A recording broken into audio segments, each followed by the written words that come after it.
Nice. Not nice for you, but still. Well, things could work out.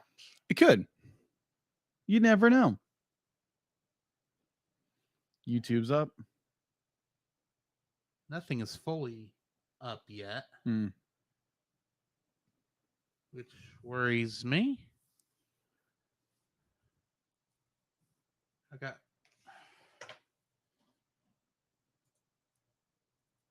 Or click the button that says go live. Yeah, but I should still see something here You already. should. And that's why that's not gone live yet. The other thing is it's not showing up here either. Twitch got the notification. Yeah, it's showing live, but it's not showing Video. video, which is why I'm confused. Yes, I know. Let me see the stream. Yeah, it's just showing a black screen. Turn that off and see if that fixes it. There we go. Okay. Low data still screwed it up. And I thought I fixed Facebook, but apparently not. So we'll have to go the other way. All right. I don't like doing it that way because of things, but anyway. Yeah. And of course, I have not had a chance to fix any of the other issues with the media board yet. So Yeah, I thought didn't you say you were going to try to thinking about going to another platform? But I hadn't had a chance in the past week and a half. Fair enough. To get to that point. Yeah. So yeah. So yeah, we should be good. Talking to your mic right quick. Hello there. Hello. Okay, yeah. I think we are both live. Hi guys. What's up? Welcome back. Yeah. This is Drew. This is Jacob. And we're going to be reviewing a hybrid ant puppetry movie tonight called Little Shop of Horrors. Roar. I enjoyed this film, but I enjoyed it too. Yeah. We'll get to talking about that in just a moment. Also, 2 episodes of Star Trek Lower Decks, which will always have Tom Paris and Mugato Gumato. I still don't get that reference. I will explain when we get there. Basically, I'll give you the short version. The Mugato originally appeared in an episode of Star Trek, the original series. Okay. That's where they come from. Mm-hmm. When they wrote that script, I can't remember what the name of the episode. My apologies. It is in my notes because I'm going to go over this again. Mm-hmm. But it was originally written out as Gumato. Okay. DeForest Kelley, who played McCoy, could not pronounce that name to save his life. Good boy. So they changed it to Mugato because he could say that. But unfortunately, I think Kirk and Scotty, the other 2 people who actually had to say the word Mugato on screen, kept pronouncing it Mugatu. So the joke is no one can pronounce the name of the species. That's why everyone said it 3 different ways in this episode. That makes sense. It's a stupid little joke, but I get it. Yeah. It's a deep cut for a Trekkie. It is, but it's like, okay, we get to see these big things again that we haven't seen since the 60s. Because no one wanted to use giant suits anymore after that point. Fair. But and probably it was expensive for that episode, and it's probably even too expensive nowadays for even like the Next Generation or Deep Space Nine, if you were ever even going to bring them back. Yeah, but that was a weird episode. Both of these are a little weird. Of course, it's Lower Decks. Everything about this show is weird. It does get better.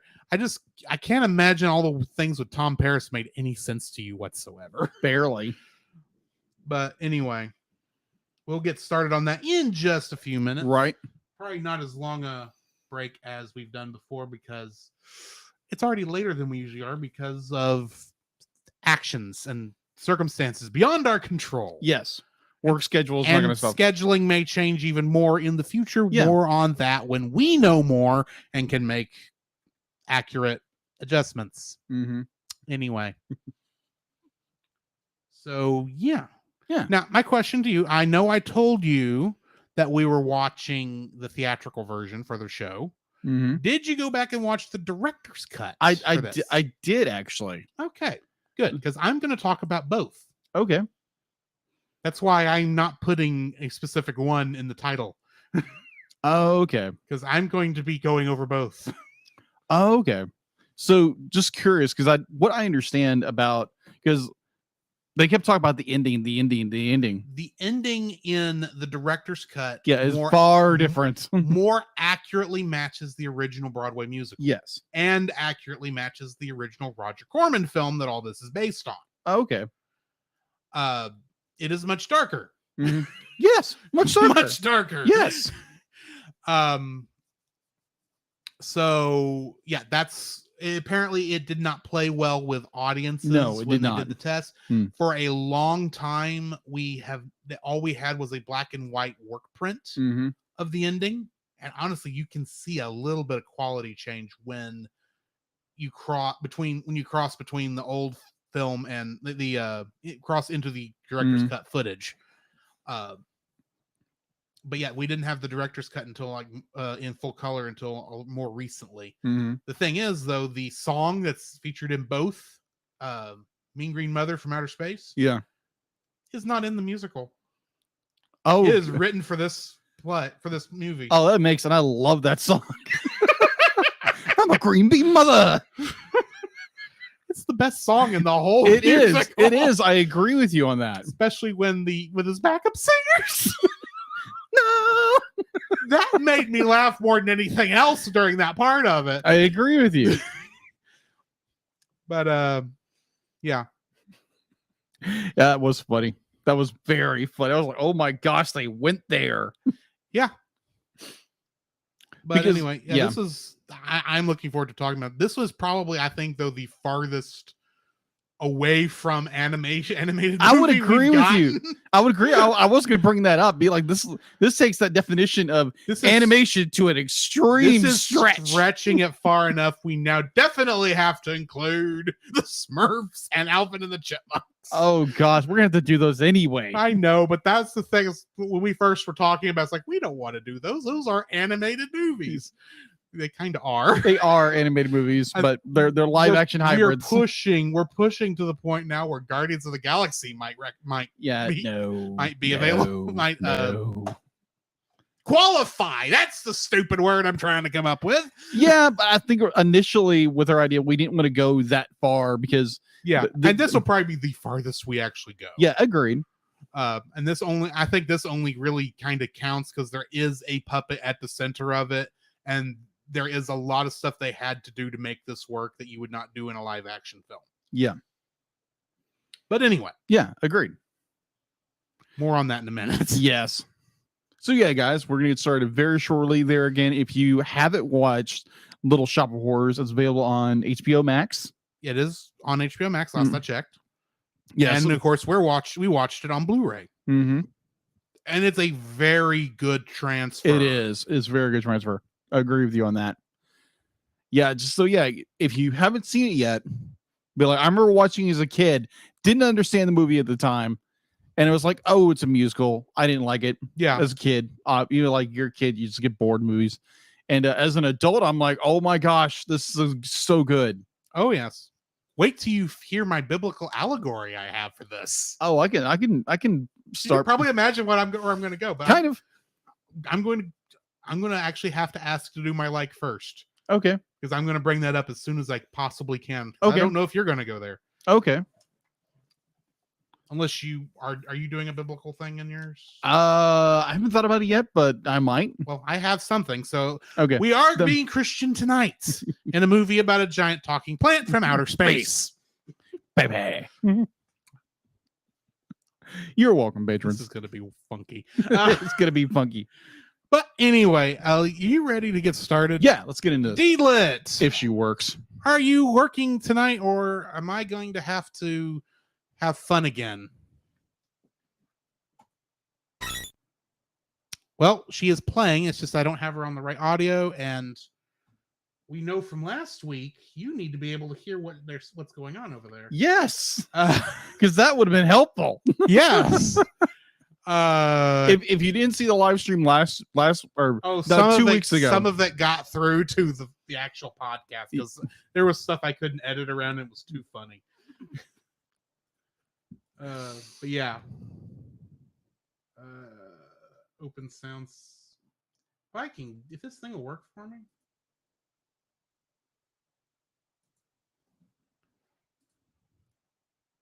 Huh. That is disabled. Don't have headphones plugged in. Oh.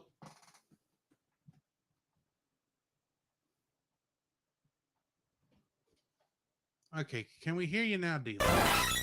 there we go. Always the simpler option. Yes. Okay.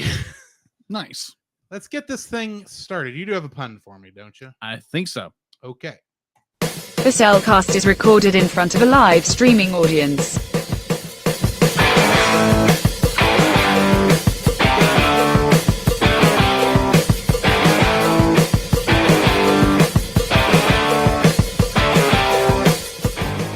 Hello and welcome to another episode of The Cellcast.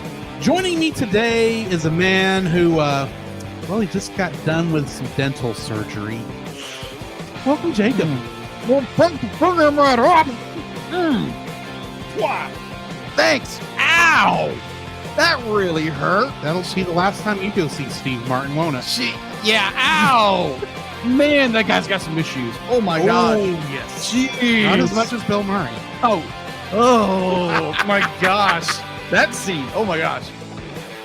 But why, thank you. Let me introduce our co-host, a man who just got back from Mexico and decided to bring a plant with him. Welcome, Drew. Well, I did pass Roswell. Yeah.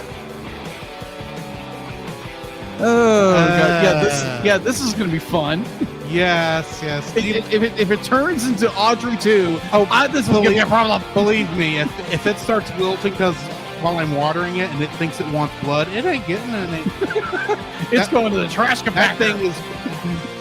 That thing would survive a trash compactor. That is true. It's going in the incinerator. Yeah, I don't care that we're in a burn ban right now. I will go out and I will make a campfire and that thing will burn, baby, burn. Feed me. Nope. Not today, Audrey. Seymour. Get thee behind me, Audrey, too. Anyway, oh my god. Deela, though, will you do me a favor and keep an eye on that weird plant I brought back? Yeah, thank you. Thank you. Today we are reviewing probably the least animated That movie is true. that we will ever review. Little Shop of Horrors, the musical. So the first quote unquote live action musical on this podcast. Yeah, I would take notice that, like, when Drew set the schedule, be like, I didn't really pay attention to it until like 2 weeks ago. Mm-hmm. I was like, Little Shop of Horrors. That's a live action film with a plan in it. I'm like, this is a little bit of a stretch. I told you about this in July. You did. I forgot. There's a bunch of stuff that's going on between July and now. Which is fair. Fair. But yeah, I put this on there and it got on there. We're reviewing it because it's probably the closest thing to a full-on kaiju movie we'll ever review. Maybe. King Kong, I think, still may have to come up at some point. Possibly. But not yet, because that's still within, 3 years since we reviewed that for Movie of the Week? Possibly. But beside the point. So yeah, how are you doing, Jacob? Man, I'm doing great. It's been what now? Like a week? It's been 2 weeks since we last recorded. Yeah, it's been 2 weeks. We have put up 2 episodes since then. The last of our Looney Virus episodes, Chowhound, which, boy, was that a fun trip going on trying to get a hold of that audio from 2020. It was on a different computer, the one that I don't normally have plugged up. Oh gosh. And then of course the last episode we reviewed live, which was Frankenweenie. Yes. So yeah. Yeah, last week was pretty good. Let's see. I had a lot of time on my hands between church Wednesday night being canceled for water issues. Yeah, I heard about that. Yeah. That was definitely interesting. That building. Yeah, that building. Good nights. But yeah, so last Friday, me and my girlfriend, we've been playing this for a couple of months now. We decided to go down to Galveston in October here in Texas, so it's gonna be not so cold as it is right now. Obviously, the jacket, but not burning up either, like it would be in like the summer. Exactly. I like going in the spring. Fair enough. Fair. Yeah, for audio listeners, be like, I'm wearing a hoodie. So whereas I'm wearing shorts because I didn't have to leave the apartment this afternoon. I did. It is cold here where we are right now. Is. But with that aside, it's cold enough I open up my windows to go to sleep to. Oh, nice.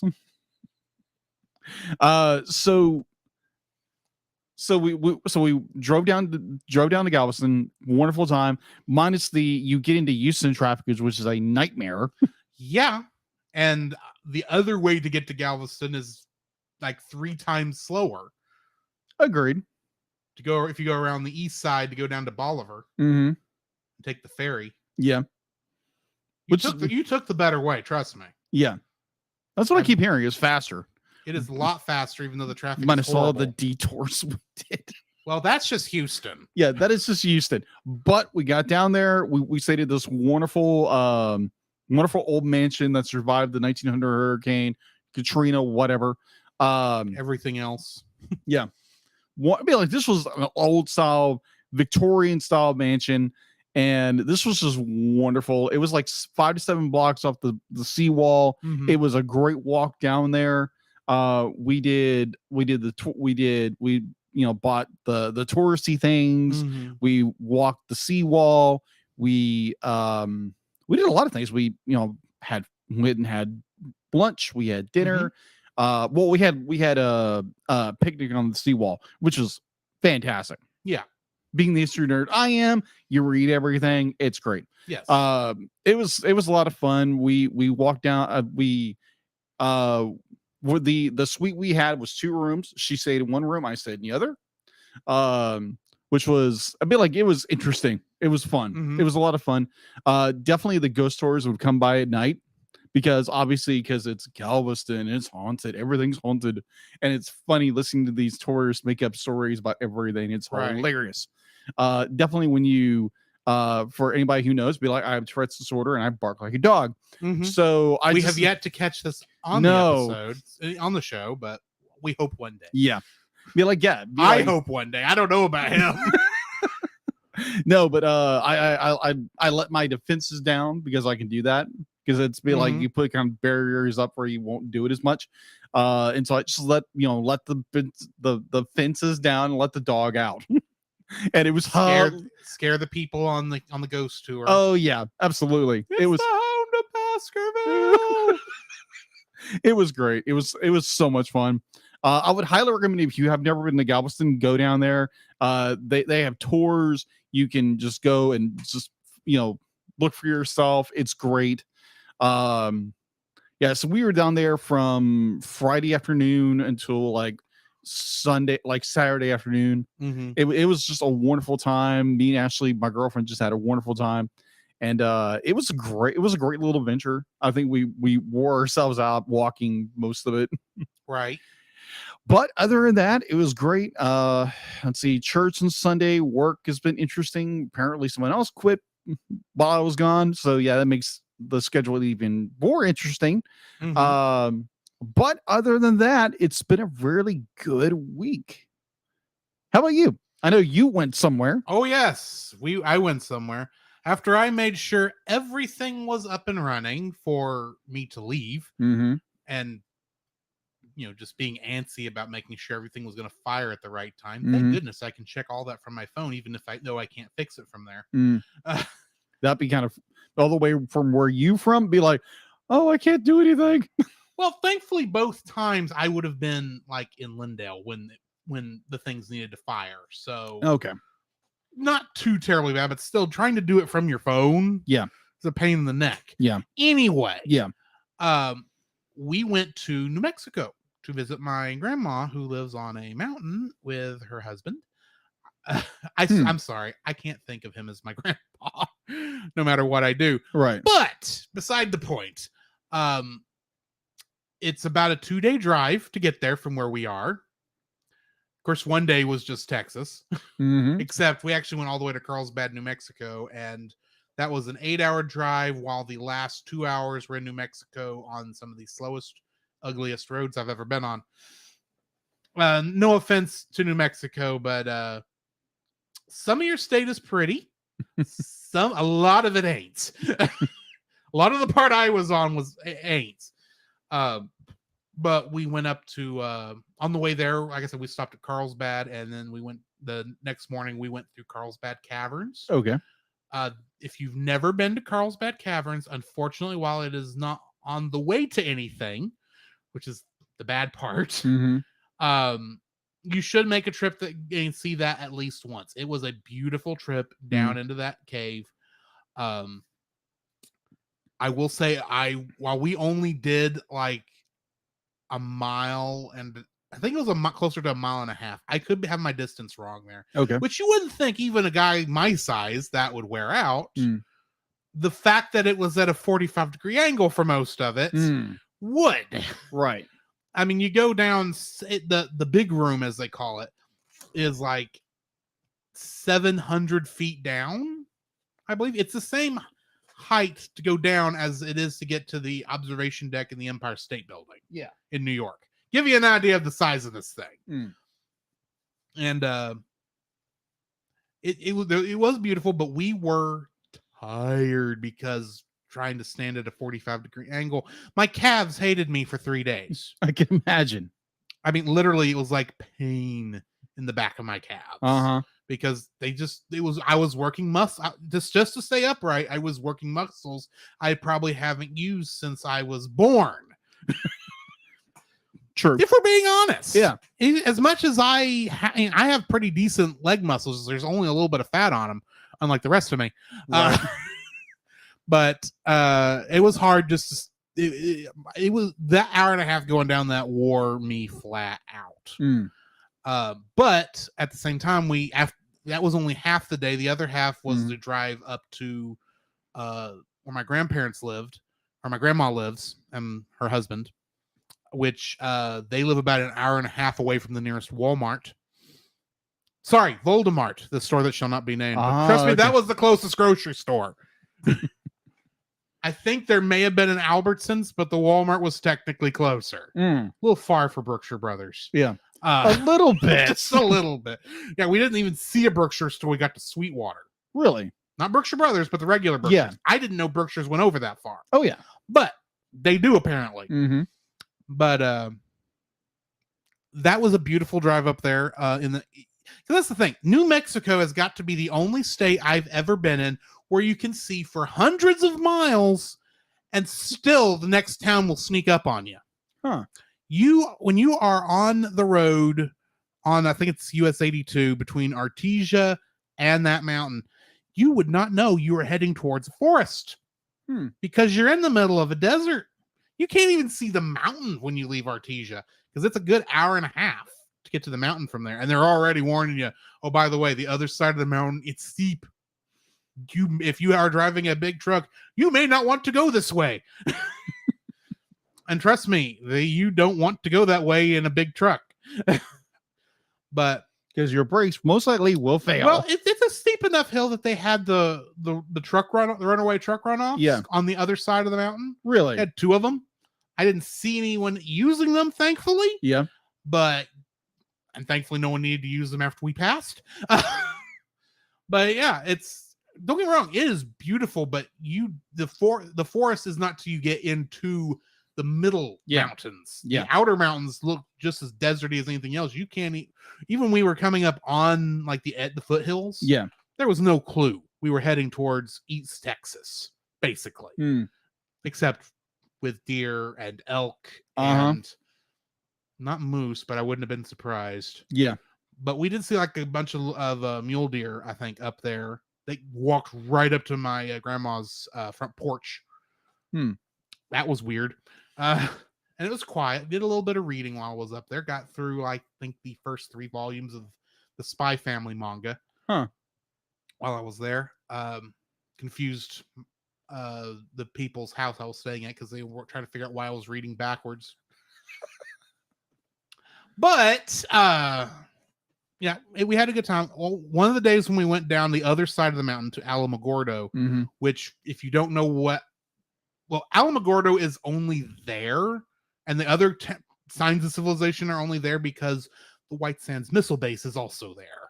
Fair. They grew up around that.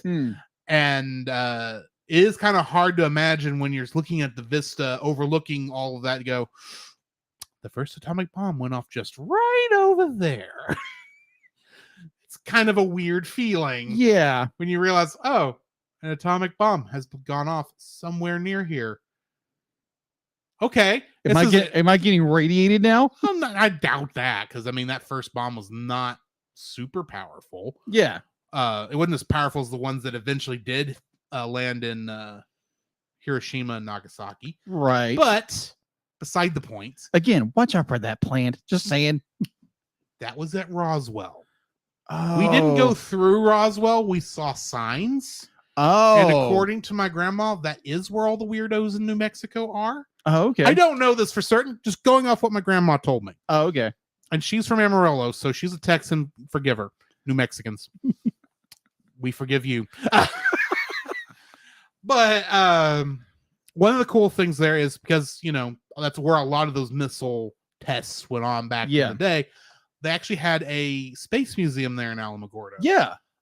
It's not as impressive as NASA. Of course. But to be fair, I'm talking about NASA. Yeah. This was just kind of a little small. It almost felt like a municipal museum in a way.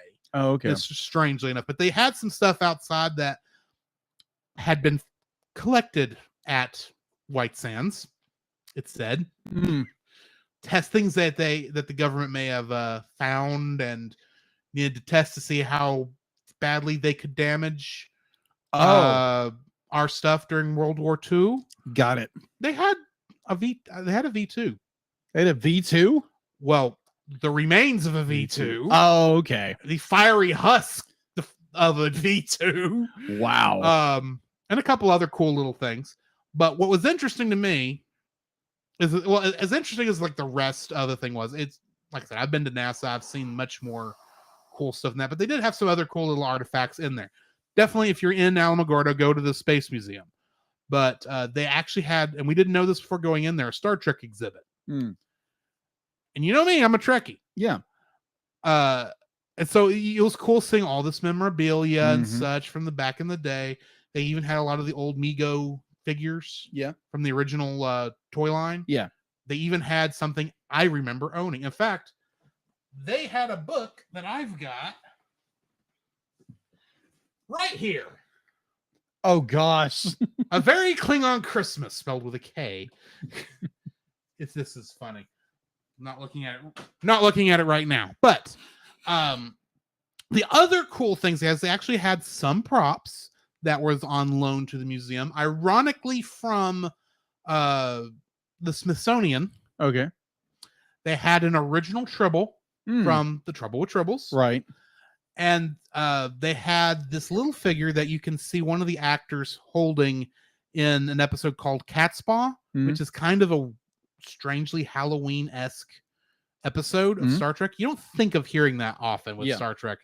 There's not many holiday episodes at all, but they did have a Halloween episode, kind of. Yeah. And because the guy may have been a vampire. But he was also powerful. So anyway, he somehow in that episode transforms the Enterprise into a small little keychain kind of a thing that's suspended in acrylic in the episode.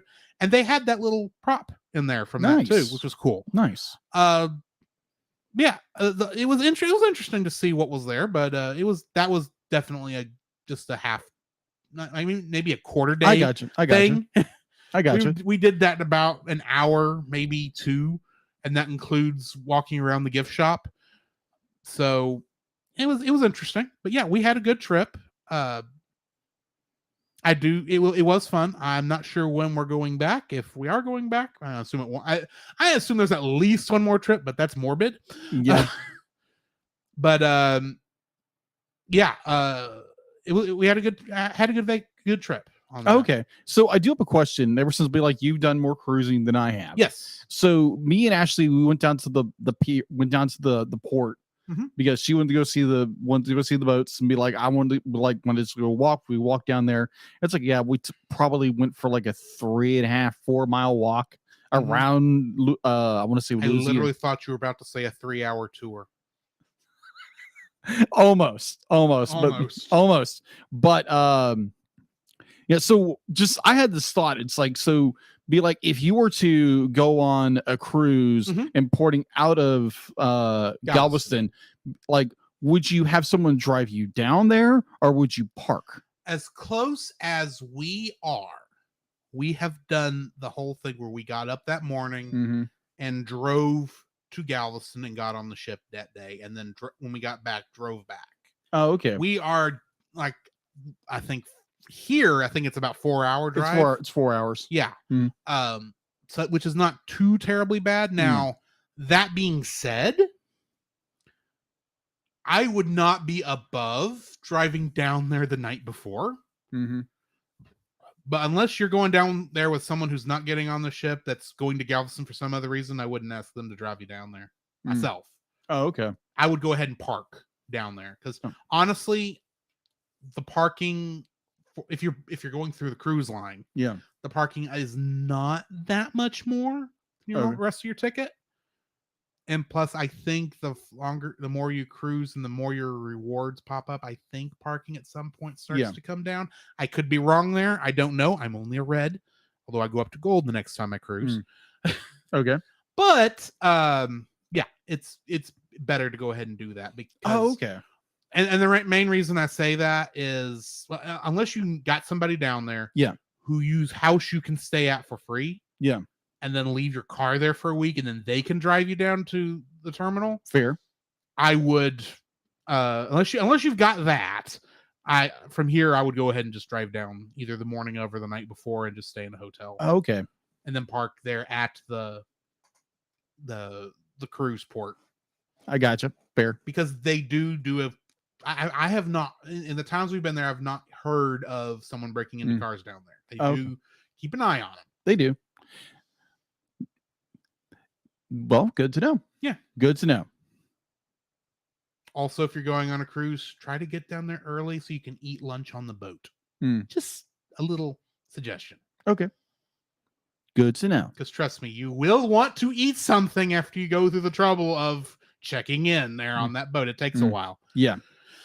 But anyway. All right. So, Jacob, I do have one question for you. Yeah. What have you been watching? All right. So I do have a very good question for you. Okay. Have you failed this city? I have not, but then I've not done anything that needed to be done for the city. Okay. This is a Batman reference, if I'm remembering. No, correctly. It's not a Batman reference. It's not Spider-Man. No. I am at a loss. I should know this because I recognize it's a quote from a movie, but I don't remember which movie. Well, technically, it's from a series. Either way, I reckon this is a famous quote, and I'm losing geek points by the minute. Save me here. All right. So over the course of 2 weeks, or more like a couple of days, I would. So I noticed, I think it was on Twitter, the actor Stephen Amell, who was the lead actor in the TV show Arrow from CW. Right. Arrow. Yeah, exactly. Okay. I remember Batman with a bow. I was not far off. You weren't. Because Green Arrow is kind of a ripoff of Batman made by DC, which is odd, but beside the point. Yeah, either or. I noticed on Twitter that he put a post out that was Arrow had the first episode aired like 10 years ago. Right. Which is kind of what? Makes you kind of feel old. It does. It does. I was a huge fan of Arrow when it came out because I love archery. Love archery as well. Archery as a kid. And I wanted to get into it. It just takes a lot of time and some, investment to get into it.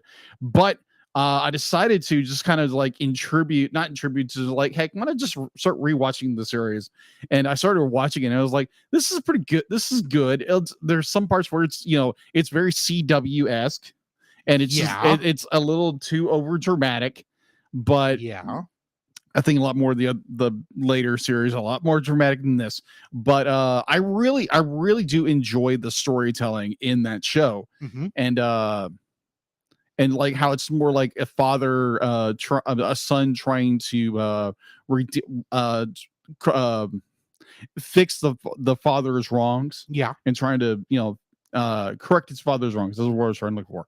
But I really enjoy it, and I'm in episode 6 right now. Mm-hmm. But it's a good series. Season 2 is good. Season 3 I wasn't the biggest fan of, but that's with every series. We like kind of one series you like, one season you don't. But I really enjoyed it, and that's what I've primarily been watching, except YouTube. YouTube, yeah. Anything interesting on the YouTubes? Just more biographics and The Casual Criminalist, which is one of those I love to watch. Because I like true crime, and then I like learning stuff. Right. Yeah. Interesting fact: when we were down at the port, we found a dedication monument to the Battle of Galveston. Yeah, which was the last battle of the Civil War. I was like, 2 years after the Civil War officially ended. It did. But that's how long it took news to get down there. Yeah, it's hey guys, stop fighting. This war ended 2 years ago. Yeah. By the way, we've got a new president. Remember that? Yeah. But anyway. But yeah, that was. I'm slowly crawling through that series. I like it so far. The nostalgia's kind of worn off a little bit, but it's still good. It's still very good storytelling where it's telling two stories at once, and it's it's flash forward and flash back, and just like it's done very well. It's done very well, and I highly recommend it. It just depends on your taste to be like, can you stand most CW shows? That's just my question. Could you watch a CW show from the early 2000s? No, I tried to watch that show when it was first airing, and I think I had only 2 episodes. Originally, I only had 2 episodes left when I stopped. I have since seen those 2 episodes because when The Flash started, and I tried watching The Flash when The Flash was still new. Yeah, and they got to that first crossover episode, and I'm going, who are you, and why does everyone seem to know who you are? Oh, this is from when that happened after I quit watching Arrow. Yeah, I guess I should catch up, and I tried catching up through season 2. I think I got about halfway through season 2, and then it's like, I'm done. All interest I had of keeping going is now gone. I can't even tell you why I quit. Yeah, it was more of, well, I'm tired of the show. I'm going to watch something else, and I never came back. That sort of thing. Fair. Granted, I personally thought the first season of Arrow was too dark, and it was very obvious. That's what I loved about it. It was very obvious that they were wanting to make a Batman show since they were using all Batman villains. Yeah, and it was inspired heavily from Christopher Nolan's Dark Knight trilogy, which is fair. But it was just at some point where it's like, this is going to sound ironic, all things considered, especially with the movies that came out after this. It's like, could y'all lighten it up? Y'all are almost too dark for me. A couple years later, and there's Man of Steel. Okay. Though I have different opinions about how that went, but beside the point. Right. Anyway. Yeah, so that's all I've been watching. What about you? Well, you would think with all that I hadn't done a lot of watching. Right. But I did get to see a couple of cool things. Yeah. Starting off with the animated stuff. I will say I have gotten to watch the 2nd and 3rd episodes of Spy Family. Really? Of part 2. To quote Dallas from Geek Devotions on his Twitter, Mm. that last episode gave me diabetes. It's that sweet. Sweet. It is that sweet. But here's the thing. I say stuff like that, and you're Uh-huh. going to think, oh, this show must have lost. Because I know you saw part of the first part Yeah. of Spy Family. Mhm. You know this show has teeth. Yeah, it does. And you're going to think when I say that by this point, the show's lost all its teeth. Mm-hmm. It hasn't. Really? It is... I have decided that the only way I can accurately describe what Spy Family is for people who don't know what this anime is it's the sweetest spy. It's the most wholesome spy thriller you'll ever watch. Really? It's everything that you expect from a wholesome family show and everything you expect from a crazy spy thriller on the level of James Bond without ever getting that nasty. Gotcha. James Bond's not really that nasty. No, if we're it's not. if we're being honest, but it doesn't even get to that level of nasty. Yeah. But that level of action. Yeah. But I did get to watch both of those. I had to watch it on my phone just because of where I was. But you would be happy for your dog brother. Oh gosh. I'm picking on you because of the dog thing. Of course. But these the 3 episodes, the first 3 episodes of part 2 so far Yeah. have been his introduction story. Yeah. And how Bond, right? Bond. He doesn't get the name until the last, and the reason for the name is adorable. Okay. I don't want to spoil it because we are watching that show as part of TAS at some point. Okay. That show is, I'm still saying that is my favorite anime of the last 20 years, Okay. if not all time. I Hmm. haven't made that decision yet, but that I did get a chance to watch some of that. Also got to watch a old sci-fi movie from the 50s. We watched it when we were in Carlsbad that first night of the trip Mm-hmm. because it was late. We were both tired. We were looking for something to watch, and we saw this movie coming on. We both realized neither one of us had seen the movie. Mm. But neither me or my mom had seen the movie. So we sat down and watched The Day the Earth Stood Still. Really? The old black and white Yeah. classic, not the modern. Is it Keanu Reeves? Not the modern one, anyway. Yeah. Whoever was in that one, I can't imagine that is actually any good after I've seen this one. It feels like you're watching a 2-hour Twilight Zone episode, Oh, okay. and it's of that quality of storytelling. I enjoyed it. I highly suggest other people go watch that. Also, it was a little bit of a slow burn, as most movies from that era are. Okay. Gotcha. But this could have been done as a stage play. Hmm. It's just the way it was shot. And I finally now, well, I don't exactly understand what Klaatu Barada Nikto means. Mm-hmm. I know it doesn't mean here what it means in The Evil Dead. But in the original movie, I at least understand more of an idea of what it's supposed to mean. I gotcha. But yeah, that was a good movie. It was one of those we decided, this is probably gonna be a cheesy movie. We'll watch it for a half hour, and if after a half hour we need to move, we'll go on to, there was another movie coming on that Mhm. was a good choice also. It's like, if after half an hour we're not getting into this, we'll switch over to that one. Yeah. After an hour, we look down and go, I guess we're watching this movie. Because we were like nearly getting, like, there's like only a half hour left of it. It's like, yeah, I guess we are finishing this movie. Because we're both kind of into this. Nice. But yeah, I do suggest The Day the Earth Stood Still. The original version, I don't know anything about the new version. Can't imagine that did well. And I say that because I remember when the new one came out on home video. Yeah. We only got one SKU of those. Okay. And only one way of selling it. And it was the pack-in title with the original movie. Hmm. And it really felt like you were buying the original movie and the new movie was the bonus feature when you looked at it. Fair. I'm not trying to be mean or anything, but that's really how it felt when I was gotcha. looking at it. And I didn't buy it then. I should have. But that's why I feel like the new one can't be any good, just because of the way that released. Mm. But anyway, What else did I watch? Well, the only other really thing I watched is I did watch some YouTube went here and there, nothing too fancy.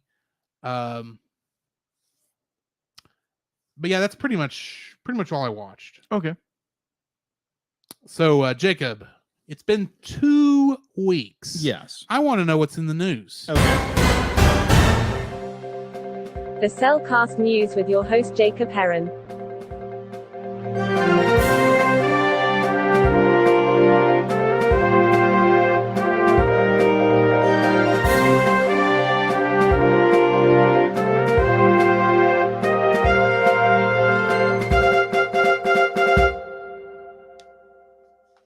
All right. Why? Thank you, Dealit. And this one was more like somber because this was last week. Yes. I posted it on Facebook, so I'm gonna just quote it verbatim. Mm-hmm. This is quoting Don Bluth. Rest in peace, Angela Lansbury. It is sad. It is a sad day on earth. It must be a glorious day in heaven. We will all miss you very much. You made us all laugh and sing. Rest in peace. 1925 to 2022, Don Bluth. Mm-hmm. And I added to this from a Grand Duchess, Anastasia, to a witch, the last unicorn, and a beloved teapot from Beauty and the Beast, Dame Angela Lansbury, which really missed. October 11, 2022, when we lost Angela Lansbury. I know you were focusing on the animated stuff, but you left out 2 of her biggest roles. Oh yeah, that's true. Murder, She Wrote, and Bed Knobs and Broomsticks. Yes, but anyway, yeah. I like. Yeah, I was a witch and a mystery writer. Just that's saying. That's true. That's true. Anyway, so yeah, that was a big one that came out. So I know I brought this up when it was first announced. But okay, so devoted fans of Cape Crusaders will be thrilled that Warner Brothers Studios Animation's first ever full CG animated feature, Batman and Superman: Battle of the Super Sons, arrives on October 18th, which is today. 2022 from Warner Bros. Home Entertainment on 4K Ultra HD Blu-ray combo pack, Blu-ray and digital. So if you are one of these DC animated movie franchise people, be like, you probably already got it now, but right, it's out now, and it looks interesting. All right, so going into a little bit of news that I saw that seems interesting, because who doesn't love a little bit of Avatar the Last Airbender? I mean, yes. Paramount Pictures, Paramount Animation, and Nickelodeon Animation has enlisted Flying Bark Productions to animate their first recently announced untitled Avatar feature film in a newly confirmed partnership with Avatar Studios. In now recruiting Flying Bark Productions, Rise of the Teenage Mutant Ninja Turtles, Lego Monkey Kid, and What If. Same studios behind those series. Right. Is seeking Australian and international artists across several 2D animation and 3D and CG departments, which will see successful candidates join the team in Australia in early 2023. They haven't given a date of what this untitled Avatar film, but it is based on Avatar: The Last Airbender from Nickelodeon. So that just sounds like fun. Yeah. So I believe that's all I have for info and stuff. All right. Or the news. Let's say that. Yes, the news. We haven't got to info and stuff. I always get those two segments mixed up for some reason. Yeah, I'm not quite sure why, but I don't know. Dila, why don't you go ahead and move us into the spoiler-free section of our review of Little Shop of Horrors. Certified fresh and spoiler-free. But before we get too far into that, we just got rated by Geek Devotions. Woo! We are just about to get into our spoiler-free section, as I'm sure you just heard, of our review of Little Shop of Horrors, the least animated movie we will ever review. True. I think we've both made that decision by now. Yeah. But yeah, we were going to start that. How are you guys? Did y'all enjoy playing Gundam, Geek Devotions? Gundam. He was playing a Gundam game before we started. Oh, okay. He does say, I want a Dr. Pepper now. And he says, woo, spoiler free. I hate when my milk is spoiled. And they have apparently made a Gundam Wing chess set. I've heard of this, I think. Well, no, they were going to figure out how to design one Well, never during mind. the stream. You're going to have to send us a link on that, Geek Devotions, because we both want to kind of look at that. That sounds interesting. It's still going to be disappointing that you didn't include the Sailor Moon Gundam from G Gundam as the queen. I'm not kidding. That's what she looks like. Yes, she is. It's inspired by, yes. But anyway, I am just trying to get one last little thing because as you were going in there, I remembered I left somebody off the list. Oh, no. And I think I just have one last little thing. Oh, okay. That is an easy one.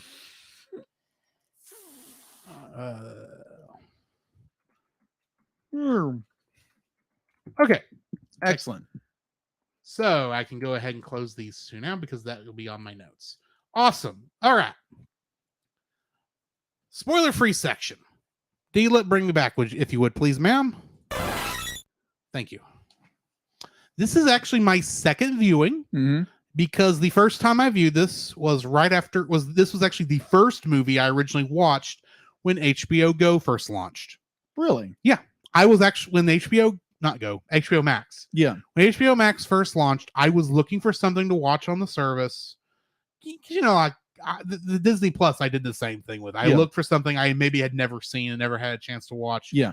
So I went through the whole thing and I came across Little Shop of Horrors. I'd heard of it, but I knew Rick Moranis was in it.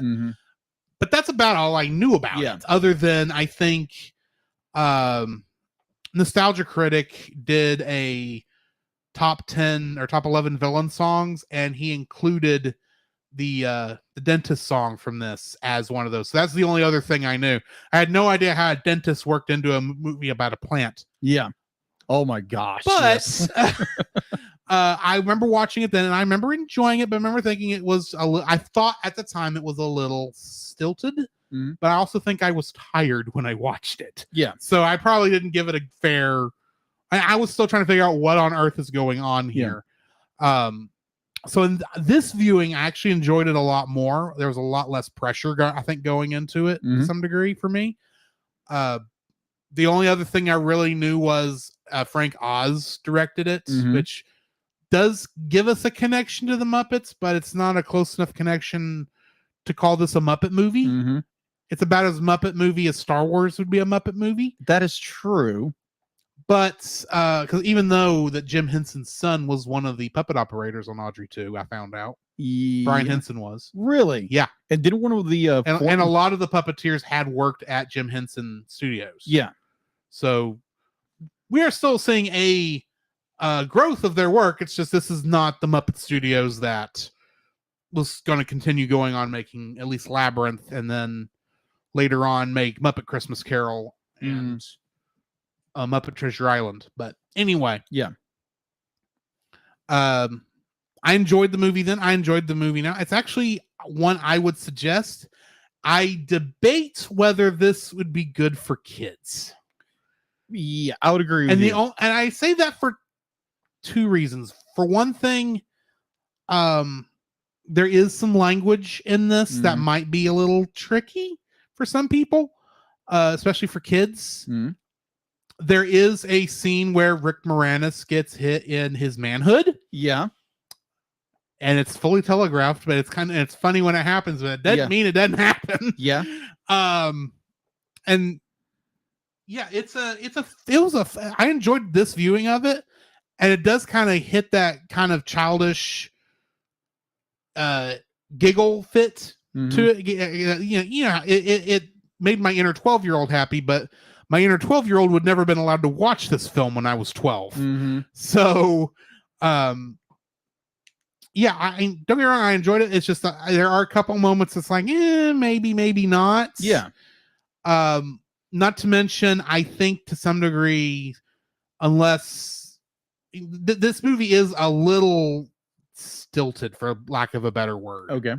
I do think it's like, because it very much feels like you're watching the recording of a Broadway musical instead of a movie Agreed. based on a Broadway musical. Yeah, agreed.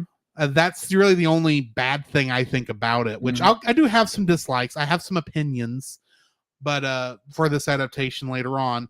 But other than that, I enjoyed them. I enjoyed the movie. What's your non-spoilery thoughts on it? Let's see. Well, I remember watching a little bit of this when I was a child, when I think my parents rented it, or they, someone let them borrow it or something like that. And I was like, it's a musical. It's boring, because my mother loved musicals, and I just did not like musicals when I was a kid. Unless Sorry, they're Mom. animated by Disney. That is true. But you don't think of those as musicals at the No, time. you don't. You don't. I think of, as an adult, I've acquired a taste for musical in a way. So I do appreciate this more as an adult in the second viewing for this review. It is a very good film. It is a lot of fun. It's definitely a departure what I remember of this film. Yeah. Because I remember just snippets and just like, this is a weird one.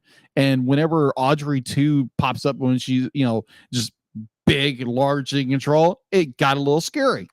Understandable. So it's supposed to be a little bit scary. It is. I agree. Is it family friendly? Depends on your level of taste when it comes to what you want to show your kids. Yeah. And that is parents' discretion. But overall, I really enjoyed this film. I was laughing my butt off. To quote Frank Oz, when doing a talking about The Little Mermaid, because his work with Ashman, come on, Howard Ashman. Howard Ashman, thank you. When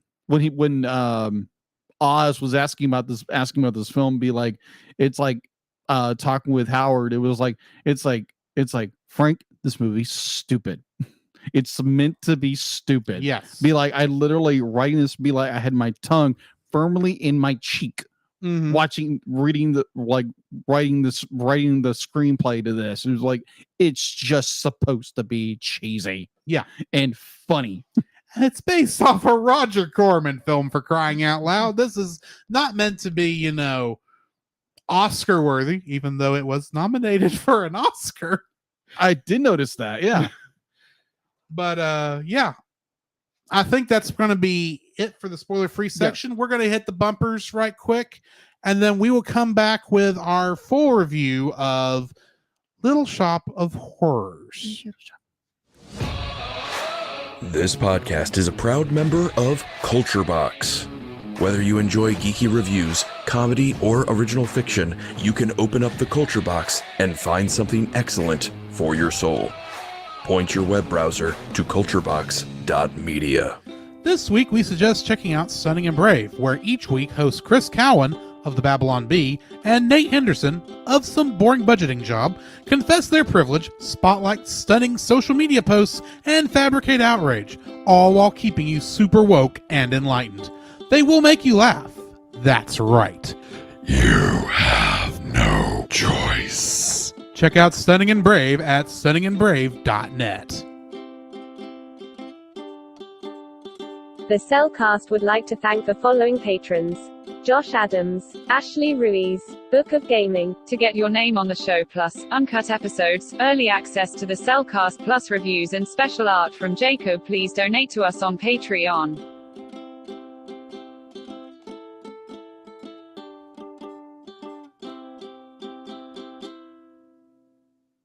All right, before we hit the full review, we do have a little bit of chatter going on in Twitch. Mostly it's just been Geek Devotions. If I can get my mouse back over here, I can read it. He did post the link on Discord. I have already seen it on there. Good. I'll make sure you get it. He also says, I'll have to have you he's talking to me. I'll have to have you on so we can build a G Gundam chess set some point, because G Gundam was the one I grew up watching. Gotcha. And to me, it's so when you say Gundam, it's like, yeah, that's Gundam. Wait, it's actually the strangest Gundam of all. But anyway, and then he said, yeah, no, not a small kids movie, but it is also the 80s.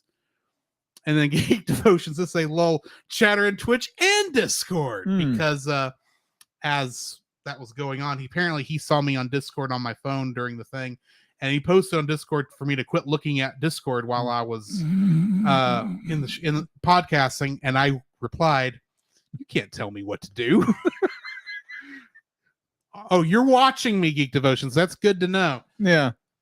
But I guess while this is going, I can't have Dila throw up a firewall. And Retro Rewind just joined too. He says, found your night, Geek Devotions. Anyway, let's get into Little Shop of Horrors, shall we? Little shop of horrors. the music in this movie is going. Yes. Anyway, the following is a spoiler-free. That's not what I'm trying to say. You're welcome, patrons. Let me start over. You're welcome, patrons. The following is a spoiler-filled review for Little Shop of Horrors. Listener discretion is advised. Yeah, baby. Little Shop of Horrors was directed by Frank Oz, who had previously directed The Muppets Take Manhattan. It was also written by Howard Ashman with music by Alan Menken. This is the least Disney movie they've ever made. Just a little. Just a little. Little. It is, of course, based on the musical that Howard Ashman and Alan Menken wrote, which is in turn based on the film The Little Shop of Horrors, directed by Roger Corman and written by Charles B. Griffith. Getting into the cast, Levi Stubbs is the voice of Audrey 2. And believe it or not, he was the voice of Mother Brain in Captain N, the Game Master. Really? Yeah, I can see it now. Huh. But Rick Moranis played Seymour Krelborn. He was Dark Helmet in Spaceballs and Louis Tully in Ghostbusters. Ellen Green voiced the original Audrey, and she played Goldie in Rockadoodle. Really? Yeah. Huh. Also, she was Mrs. Sugarbee in Rapunzel's Tangled Adventure, or as I like to call her during those reviews, Paint Lady. Oh, yeah. That's right. I had to look that one up. It's like, I know this name, Mrs. Sugarbee. Oh, her. Yeah. She's one of the villains. Vincent Gardenia played Mushnik. And in the movie Bang the Drum Slowly, he played a character named Dutch. Steve Martin played Orin Scrivello, DDS. And he was Neil Page in Planes, Trains, and Automobiles. And also Lucky Day in The Three Amigos. I have to do it that way. One of these days, I'll actually learn the whole thing they do when they say that. But anyway. Trachina Arnold played Crystal. And she played the character of Rochelle in Everybody Hates Chris. Michelle Weeks played Ronette, and she was a teenage girl in Norman's Corner. And Tisha Campbell was Chiffon, and she played the character of Carol Larrabee in Last Man Standing. These three are the Greek chorus that are. Oh, okay, yeah. Always singing backup for everybody. Yeah. Jim Belushi, brother of John Belushi, played Patrick Martin in the theatrical cut of this film. He did. And he was Jim, and according to Jim, while Paul Dooley played the director's cut version of Patrick Martin, and he was the voice of Sarge in Cars. Really? Yeah. Interesting. John Candy played Wink Wilkinson. Oh gosh, yes. In this, he was Barf in Spaceballs, and Del Griffith in Planes, Trains, and Automobiles. Yes. Last but not least, Bill Murray. Oh gosh, played Arthur Denton. Oh gosh, and he was Peter Venkman in Ghostbusters. Yes. Kingdom Hearts connections. Is there any? The loosest, but technically I'm counting it. Okay. Alan Menken. Okay. Wrote the music for this movie. He also wrote a special song you're aware of called the healing incantation from Tangled, Yes. which is performed in Kingdom Hearts 3. Interesting. I Okay. count it. Okay. Unfortunately, it's not performed by Mandy Moore, but we can't have everything. No. Anyway, that brings me to the end of the cast list. What do we got in info and stuff? All right. So IMDb, I'm actually going to stick to it this time because if you guys remember from Bad Movie Month, I had a tendency of, hey, let's go into a better movie this one. But I'm actually going to stick to it this time because we're actually doing, some really good movies this month. Mm-hmm. So IMDb has a 7.1 out of 10 available to watch on HBO Max, produced by the Geffen. Geffen. Okay, that's an interesting word to say. Geffen Company, distributed by Warner Brothers. Release date was December 19th, 1986. Box office. It had a budget of $25 million. Okay, so Little Shop of Horrors, after delayed, needed to complete a revised ending. Was released on December 19th, like I said before. I had an approximate to a strong business over the 1986 holiday weekend. The movie grossed over $39 million in the box office and considered to be a box office flop. Unfortunately. But it did make a lot. It made a very large comeback when it went to home release. Mm-hmm. Home release in 1987 on VHS and Beta, as well as a decade-long history of being viewed on both cable and satellite television. Little Shop of Horrors was first on DVD to be recalled for content. I don't know what the content was. In 1988, Warner Brothers released the special edition DVD that contained approximately 22 minutes of unseen footage of Frank Oz's original ending. Warner Brothers reconstructed and restored the ending in an alternative edit if I can talk, with rediscovered color negatives of the sequence and the help of production notes from Oz and others. The film's creative team, it was released on DVD and Blu-ray in October 9th, 2008. Yeah, 2012. So apparently I didn't know this, but there was supposed to be a remake. Why? I don't know. Don't get me wrong. Yeah. If done correctly, this might be interesting in the modern day. Right.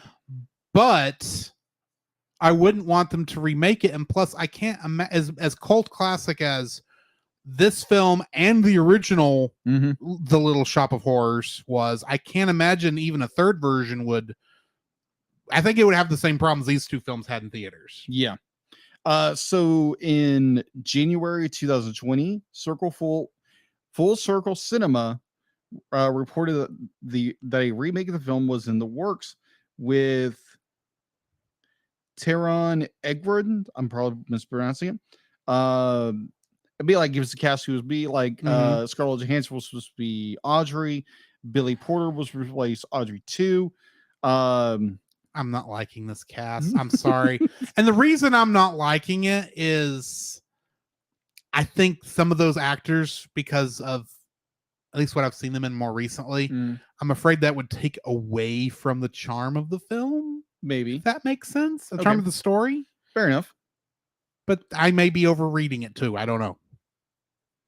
All right. So there was a lot of people that were interested in the film. They had at one point Chris Evans was interested in playing Dr. or Martin Short's not Dean Martin, not Dean Martin. Come on, Jim. Steve Martin. I always get these guys confused. Play his role. But as of May 2021, the remake has been postponed indefinitely, and in September 2022, it was revealed the remake had been canceled. I may accept something like this if it was done as a fully animated movie. Okay. I prefer 2D, but I think 3D would work also. But Yeah. you've got to keep like you've got to go overboard with the music, in my opinion, to make it for all these. Plus, Agree. I don't, considering the more adult nature of this film to some other ones, considering murder does take place in this film. Yeah. I Feed me. don't know how well this would play. I just really don't. But I need blood. anyway, getting into the summary. It is the early 1960s. The three-girl Greek chorus of Crystal, Ronette, and Chiffon introduce the film, warning the audience that some horror is coming their way. Seymour Krelborn and his colleague Audrey work at Mushnick's flower shop in a rundown, rough neighborhood in New York City referred to as Skid Row. They lament that they cannot escape the neighborhood. Struggling from a lack of customers, Mr. Mushnick decides to close the store, but Audrey suggests he may have more success by displaying an unusual plant that Seymour owns. Immediately attracting customers, Seymour explains he bought the plant, which he dubbed Audrey 2, from a Chinese flower shop during a solar eclipse. Attracting business to Mushnick's shop, the plant soon starts to wither. Seymour accidentally pricks his finger and discovers that Audrey 2 needs human blood to thrive. Audrey 2 begins to grow rapidly, and Seymour becomes a local celebrity. Meanwhile, Audrey suffers at the hands of her sadistic boyfriend, Oren Scrivello. However, she has feelings for Seymour and secretly dreams of running off with him to the suburbs. Seymour continues to feed Audrey 2 his own blood, draining his energy. Seymour soon attempts to ask Audrey out, but she turns him down because she has a date with Oren, who is revealed to be a dentist. After Seymour closes up shop, Audrey 2 begins to talk to Seymour, demanding more blood than Seymour can give. The plant proposes that Seymour murder someone in exchange for fame and fortune, as well as the ability to woo Audrey. Seymour initially refuses, but eventually agrees after witnessing Oren abusing Audrey. After Oren finishes with his masochistic patient, Arthur Denton, who has requested a long, slow root canal, Seymour draws a revolver on Oren, but cannot bring himself to use it. Oren, who abuses nitrous oxide, puts on a type of Venturi mask to receive a constant flow of the gas, but breaks the valve, and Seymour watches as he asphyxiates. Seymour dismembers Oren's body and feeds it to Audrey 2, which has grown to enormous size, but is unknowingly witnessed by Mushnick, who flees in fear. Audrey, feeling guilty over Oren's disappearance, is comforted by Seymour, and the two admit their feelings for each other. That night, Mushnick confronts Seymour about Oren's death and holds Seymour at gunpoint, blackmailing him into turning the plant over and leaving town. With no choice, Seymour begins to tell him how to care for Audrey 2, but before he can reveal the secret, the plant swallows Mushnick whole. Nom nom nom. Despite widespread success, Seymour worries about Audrey 2's growth and unbridled appetite.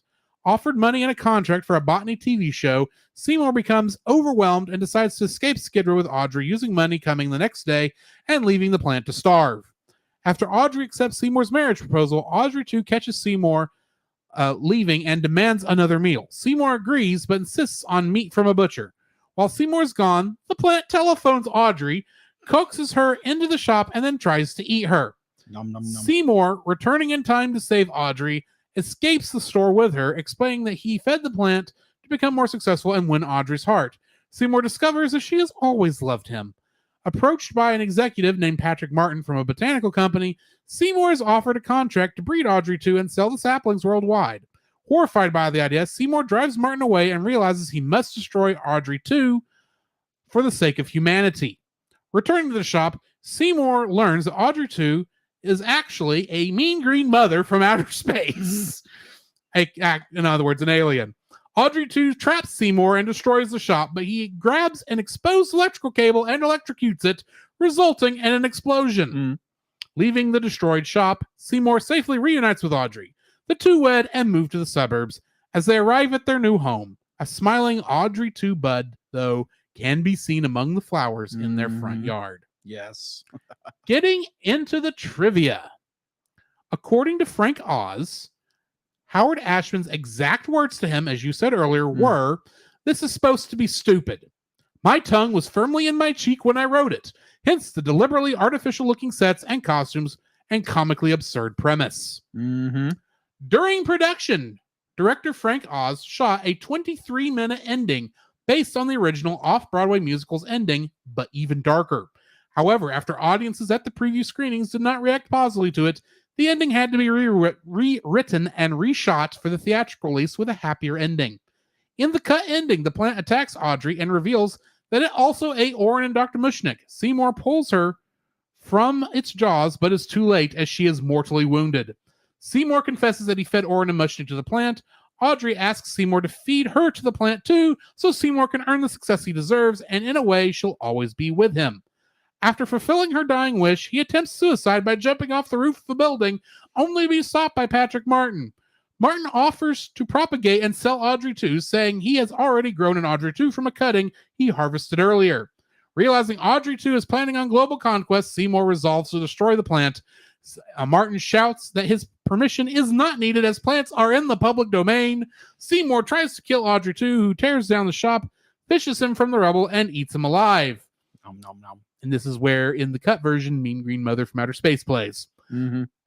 The plant spits out Seymour's glasses and laughs victoriously.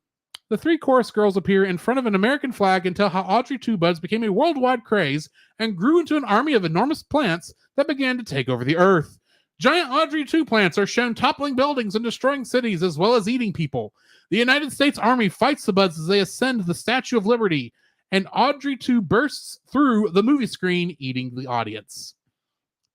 In the original cut of the film, Paul Dooley played the part of Patrick Martin. When the cast and crew returned several months later to shoot the new ending, Dooley was unavailable, so Jim Belushi stepped into the role.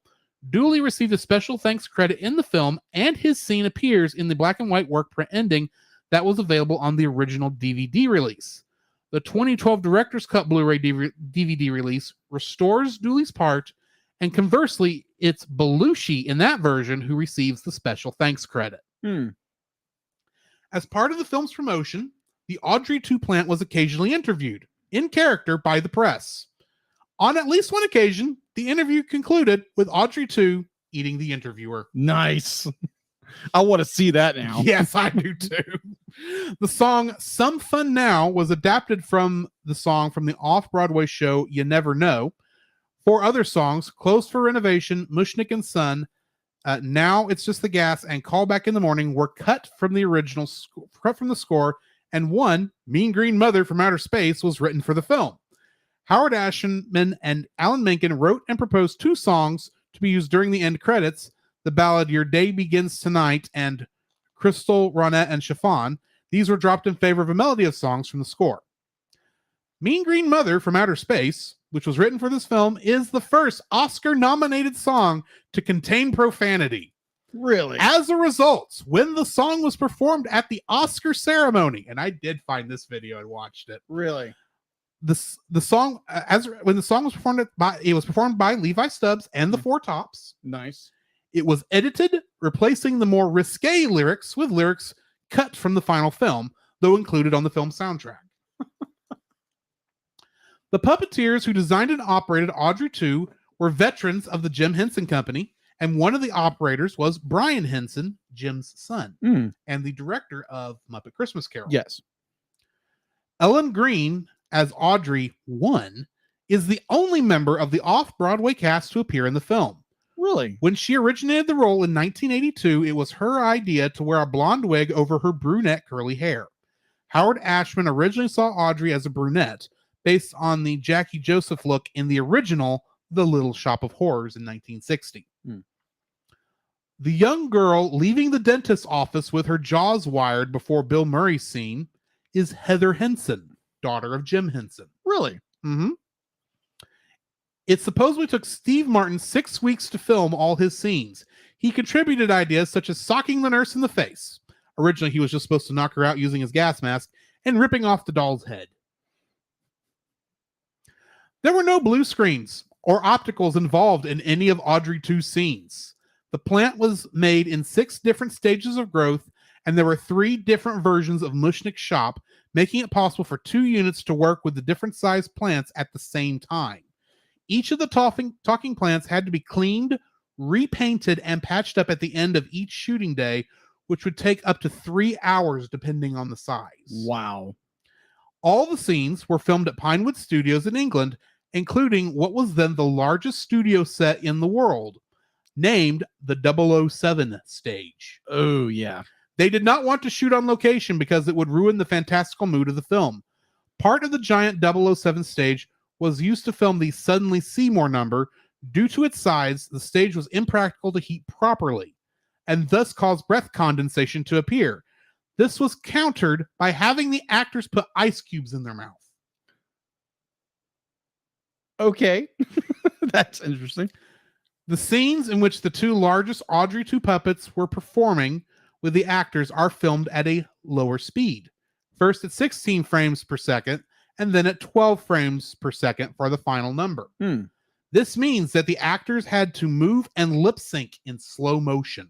Wow. Which brings me to the end of the trivia. And we do need to go ahead and go into our first like, and I'm stealing the first one this time. Go for it. Audrey 2 is an allegory for sin. Oh, yeah. I completely agree with you on that. And when we were talking beforehand, before we went on air, be like, when you said that, I was saying like, yep, pretty much. Yeah. Not pretty much, is. Because when you make a statement like that, you do need a scripture reference. I have one. Nice. James 1, chapter 1, verses 13 to 15. Mm-hmm. Let no one say when he is tempted, I am being tempted by God, for God cannot be tempted with evil, and he himself tempts no one. But each person is tempted when he is lured and enticed by his own desire. Then desire, when it is fully conceived, gives birth to sin, and sin, when it is fully grown, brings forth death. I could not have asked for a better Bible verse for this movie. Because that's the thing. Sin always seems like it's, even if it feels like it's going to hurt, it's not going to hurt much. It's just a little pinprick. Right. How horrible can that be? But the longer you give in to sin, the bigger and bigger and bigger it gets. And eventually it will kill you. Yeah. And we all have to deal with that sin. Because we all have sin in our lives. Agreed. But yeah, this is a great movie, a great allegory for that. And I was halfway through the movie before I realized it. Because I'd seen this movie before. I didn't quite catch it at first, but I was watching this and go, you know, this kind of reminds me of that story our friend Chase tells about sin, about the little bitty dragon. And it's fine when it's little bitty, but when it gets big, you kind of have to do something with the dragon, but you really can't. Right. I thought, you know, Audrey 2 might make more sense to more people. That is true. Because that's a little less, you can visually see that. Yeah. But yeah, Audrey 2 is an allegory for sin, and it requires more and more lying and deception. The bigger and bigger it gets. Yeah. Pretty much marks of the devil. Pretty much. Because he was a killer and a deceiver from the beginning, I believe. That's not the actual quote from the Bible. It's definitely a paraphrase I just made, but it does say that in there somewhere. So yeah, that's my first like, is that this actually is a very good allegory for sin. Yeah. I would kind of correlate it to more like what King David and Bathsheba, that be like, oh, it's just a little thing, be like, won't matter. Be like, and then you have King David who lies, and then he be like, he winds up murdering Bathsheba's husband, and like trying to cover up all of what's going on. And his guilt finally comes into when Nathan comes in and to be like, oh, this man did this, and be like, well, this man should die for what he did. Like, you're the man. You know, that Nathan tells to King David. Yeah. And David's just like overcome with sin and be like, oh my gosh. Kind of like what is the main his character's name? You mean Rick Moranis? Yeah, Rick Moranis. Like it's gone now. Seymour. Yes, like Seymour's over. It'd be like he's overcome by his what he has done. Oh yeah. Be like it's the idea. Be like, oh, it won't matter. Be like, oh, I brought this little plant. It's not gonna matter. And be like, he's feeding it, and it decides to be like, it wants blood. And it's like, okay, there's nothing wrong with that. And then it's just like, Odd, but it's a different plant. Who knows? it's a different kind of plant. And then it becomes so, massive and large. He keeps doing these things over and over again that he literally, it'd be like, it engulfs him. And it, in the original, the director's cut, it eats him. Yeah. And yeah, that's what sin does. That is what it does. Yeah. And it's more often than not, it's an analogy I like to use where it's like, but like, you don't realize like how effective sin is. Be like, until it's too late. Yeah, until too late. Be like, you realize like, if you were to take a like the Gallagher effect, if you were to take like a watermelon or something like that and smash it, be like, it goes everywhere. Because sin has this way of perpetrating everything in your life. So this is the great analogy for that. Oh yeah. And I'd just like when you're saying that, it's like, yeah, exactly. And there again, we all struggle with sin. And I know some people say, well, like, I don't really struggle with sin. Be like, we all struggle with sin. I agree with you. There's only one person who has ever walked this planet who didn't struggle with sin. And that was Jesus. Amen to that. So I'll be like, I'll lead up. I've known Christians who believe that once you're saved, you no longer struggle with sin. And be like, yeah, right. Yeah, where in the world do you get that in the Bible? But either or, it was so, you'd be like, when you said that, it's like, oh yeah, I'm thinking the exact same that verse, because there again, be like, I don't remember all the verse, but I think of like Yoda's quote from Star Wars Episode 3. Right. Yeah. I don't remember the quote either. I'm sorry. Oh, yeah. Wow. We're just all losing the geek cred tonight. Yep, exactly. But anyway, yeah, that was my first like. What is your first like? Awesome. That's a good way to start out, man. My first like, if my tablet my first like. Hang on. Thank you, Deedlet. My first like is, it's such a cheeky story. It's such a fun little story that there again, Rick Moranis' character be like, it's like, hey, I found this plant. It's gonna make everything better. And it's just like, as Audrey becomes bigger and bigger and bigger and bigger, it's just like, it just revs up, and it like, even like, it's not one of those where it's, oh my gosh, this is terrible, but it's all played for laughs. And it's not this stupid idiotic comedy where it's be like, oh, I'm gonna make you laugh. But the story itself makes you laugh. The characters make you laugh. And I thoroughly enjoyed this movie tremendously when it comes to its story. And it's my first like, it is a cheeky, funny movie. And I love it for that. All right. Number 2. My second like is all the little different versions of Audrey 2. Oh yeah. That all of those puppets are downright beautiful in terms of construction. Yes. And how they handled the different effects. The first one that blew me out of the water. Yeah. First time we see Audrey 2, it's not even really being moved. It's just a static plant. But that part after he feeds it the first drop of blood and we see it bloom, that was an amazing shot. Oh yeah. And that was done in a time before computers. Yeah. They did that mechanically and physically. That blew me away. Them doing that thing where it was slowly blooming and getting bigger, even in that shot. Now, granted, most of that I read that where it looked like it was growing in size. They literally just zoomed in on the plant while the depth of field kind of fell back. Yeah. And they did it in such a way it just made it look like the plant grew. Yeah. But the rest of how that animated to make it go from being, this closed up thing to our first real look at the monster, there was more obvious it was not just a normal plant, but a monster plant. I thought that was done very well.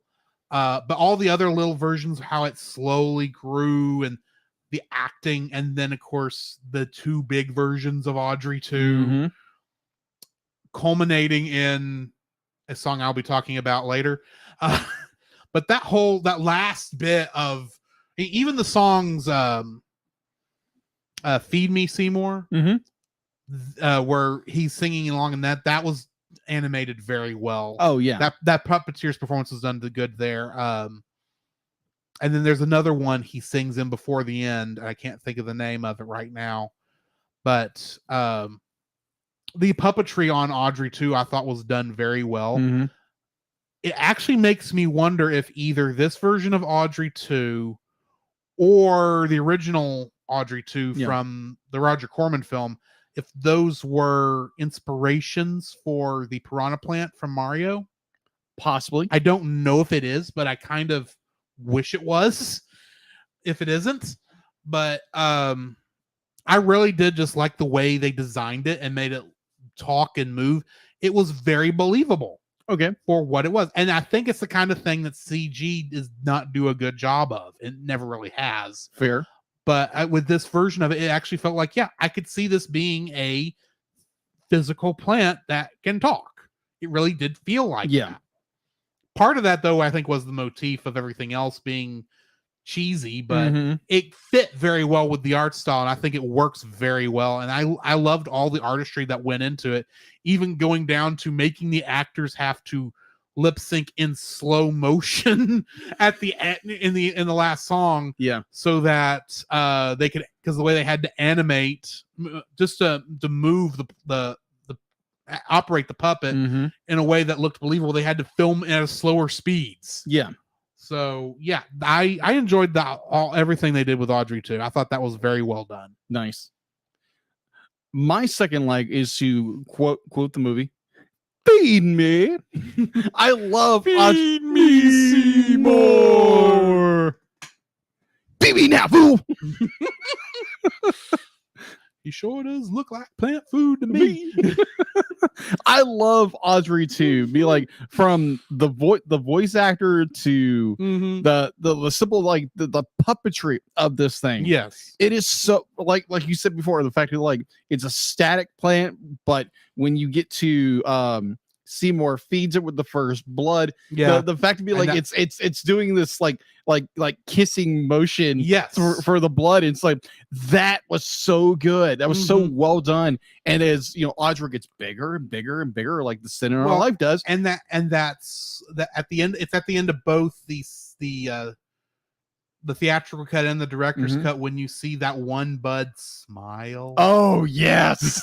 Oh, that was so good. Creepy, but it's like, oh my word, you did that physically. There's no computers at this time that would do this. Oh my gosh. And I know that's all animatronic that did that, but still it looked amazing. Agreed. The scene that got me the most, it was like the Feed Me Seymour scene where it's he sees Audrey 1 getting abused by her very much was a scumbag of boyfriend by Steve Martin. Which his performance is he did a good job. He killed it the entire time. But Audrey, I still don't consider it my favorite role of his, but he did do a very good job. He did a fantastic job with this performance.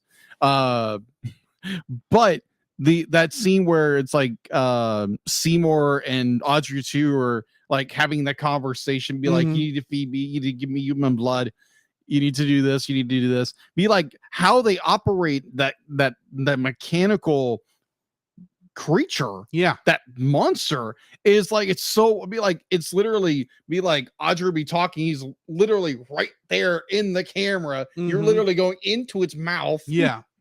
And it's just be like, one, it's shot so beautifully. I don't know who did the cinematography on this movie, but did tremendously well. And I was just like blown away by that. And definitely the puppeteering in this movie is phenomenal. I'm thinking like, when I'm watching it, because I was like, is this Henson? But obviously not. It's not actually Jim Henson Associates. It was people who were no longer working for Jim Henson Associates that they hired for this. But people who were connected to it. Yes, people who were connected to it. You can see the types of craftsmanship that we know from that company. Yeah. But just like the character, the way they express the character, and it was just like this leaps and bounds of technology they learned from Jim Henson and the movies they done with Henson, this to bring this puppet to life, and you kind of be like, you started to understand who this character was, definitely towards the finale with him and Seymour going at it in either version of the film. Is just so phenomenal. The again, puppetry is so well done. It's so like almost realistic. It is just it's hard to describe. It's so well done without trying to just reuse the same words over and over again. It's phenomenal. But yes, Audrey 2, the amazing alien monster who has come to destroy the world, is a phenomenal character, and I laughed every time the character talks. Yes. Feed me, Seymour. So getting into my third like. Okay. My third like is one particular song. Okay. That is the best song in the film. And it's amazing that this was not in the original play. Mean Green Mother from Outer Space. Oh, yes. This song is downright the most fun song in the whole thing. It is the best villain song I think I've heard in a while. Really? I mean, he goes to the trouble of saying, I'm not no creature from the Black Lagoon. Yes. I'm from beyond the stars above the moon, something like that. Says you can keep the thing, keep the it. Yes. Referencing The Thing, John Carpenter's The Thing, and It, Stephen King's It. And then the first ones, the verses they cut out talk about don't talk to me about old King Kong. Yes. My temperament is worst of all, or something like that. That song is like downright hysterical. And it's I've talked about villain songs before. Yes. What a good villain song is. And to me, a good villain, and I don't remember if this is how I've said it before, but I'll say it this time. A good villain song either is about the villain boasting about himself. Yes. Or is about everyone talking about how evil the villain is. Unlike my other favorite Disney villain song, Be Prepared, which was him boasting about how his plans are going to succeed. This is, my plans worked. I survived. There's nothing you can do to stop me now, Seymour. And yeah, in the theatrical version, Seymour does technically beat him. Technically. Yes. But it's never gone. True. And of course, in the other one, this Audrey 2 does win. But it's so nice just to have this very fun song about, I'm the greatest thing that's since sliced cheese, and you know it, and there's nothing you can do to stop me. That you don't get villain songs like that often. No, you don't. Not where the villain has actually shown that, I am the greatest thing since sliced cheese. And you know it, and I have evidence. And the evidence is the other hour and 30 minutes of this film you just watched. Oh, yeah. And so, I enjoyed that song. It's very fun. And I can't imagine, since this film came out and you now have this song, that it has not worked its way into the other showing, the original musical. They have to have added this to the musical by now. You would think because so. It's such a great song. It is. I would agree. But to look that up, see if they actually did it or not. I know it's not in the soundtrack to the musical. Oh, okay. It is in the film, but not to the musical. I got you. I might have to go and find the soundtrack and just get that one song because it's so freaking good. It's so much fun. Yes. Anyway, that's my third like. What is yours? Mine is the director's cut ending. I freaking because watching the theatrical version, I'm like, okay, this seems a little odd. And the reason I suggested we were reviewing more the theatrical version than the director's cut is most people, when you go out to find this film, you're probably not finding the Blu-ray we're watching that's got the director's cut Fair. edited into the film. More than likely, you're going to find the theatrical ending, Mhm. which I do prefer the director's cut ending, but my dislikes may sound like otherwise. I got you. Fair. Fair. Go ahead. But the original ending or the director's cut, I think fits more with what the story was originally, Mhm. because there again, it's based off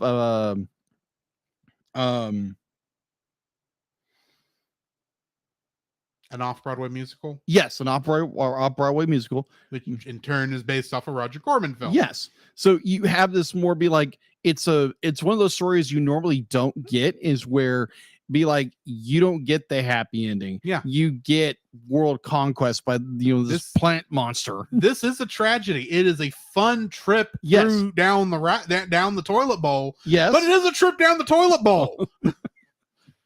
And not in a bad way, if that makes sense. No, but it's so well It's done. like It's you're not supposed to be happy at the end of this. no, film. you're not. And it's so well done. It be like it stays true to the original off-Broadway show, Mhm. far as I understand, because I haven't watched or listened to any of it yet. But it's so, I'd be like, I watched it because I saw, because I was looking at the special features and gave you be like Frank Oz's comment on the the theatrical cut and this. I'd be like, okay. So I watched him talking about the cut. Mhm. I was like, oh my gosh, I gotta watch this. What in the world is going on? And I was like, oh, Well, this is so good. I texted you because Sunday night I got home. I actually gotten home a little earlier Yes. than originally intended. Yes. And I'd gone ahead and watched the film, and I went and found, okay, where does the director's cut start? Mhm. And it took me a couple of tries myself to figure out where it Yeah. started, because I knew the only difference was the ending, Yes. and the original and the director's cut ending was longer. That's all I really knew. And I found it at scene 19, Uh-huh. which no matter which way you go, scene 19 is where the other ones, the endings start. Yes. It's where they separate. And when I texted if you needed to borrow the thing, and you said you were busy and just drop it off. That's when I texted you and said, by the way, while we're reviewing the theatrical version, if you want to see the director's cut ending, I didn't tell you to watch it. No, you I didn't. just offer. It's like, Yes. go to scene 19, start from there. 'Cause Yeah. that was the easiest That's way. right.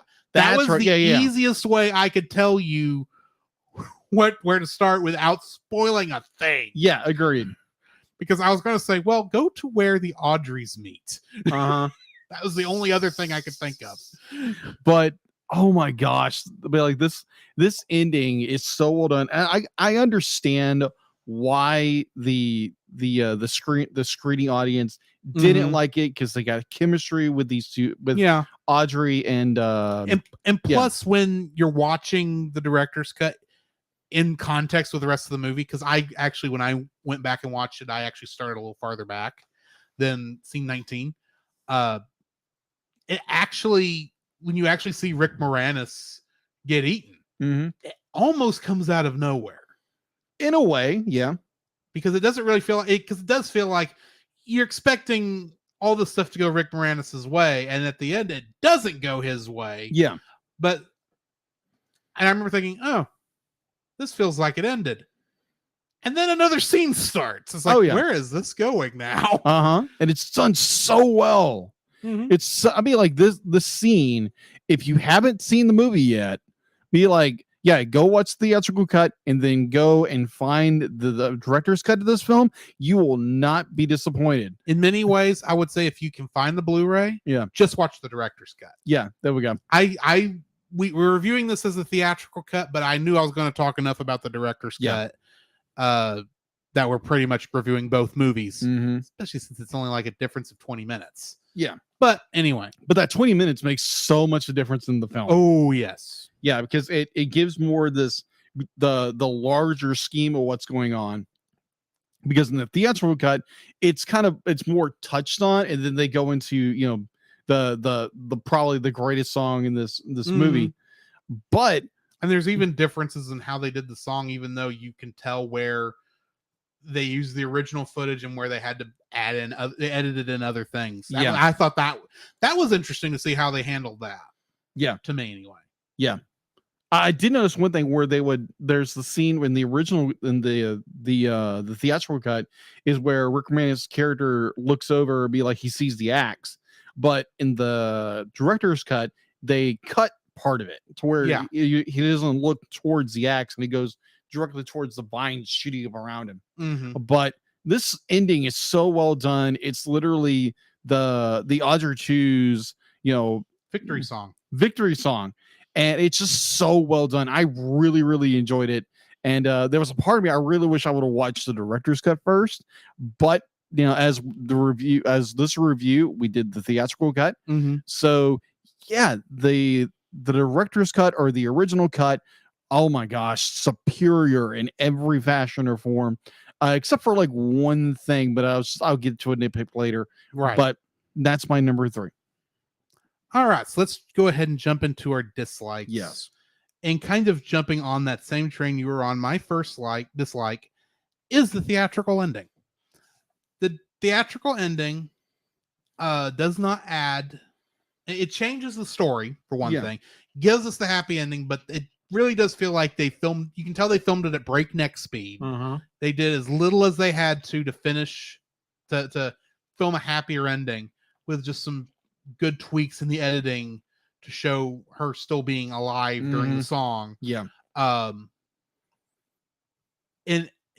I feel the happy ending is unearned in many ways because in the theatrical version, Rick Moranis, you gotta remember, Rick Moranis' character murdered 2 people at least.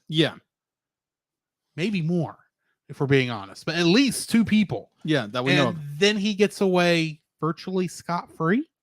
True. I don't feel like he gets what granted, mercy is a thing we won't. Right. Granted, but in the context of the story, I feel like it kind of that the theatrical ending kind of cuts what the story is trying to tell you off at the knees. Agreed. So yeah, I don't like the theatrical ending. Yeah. What's your first dislike? Mine's the exact same thing.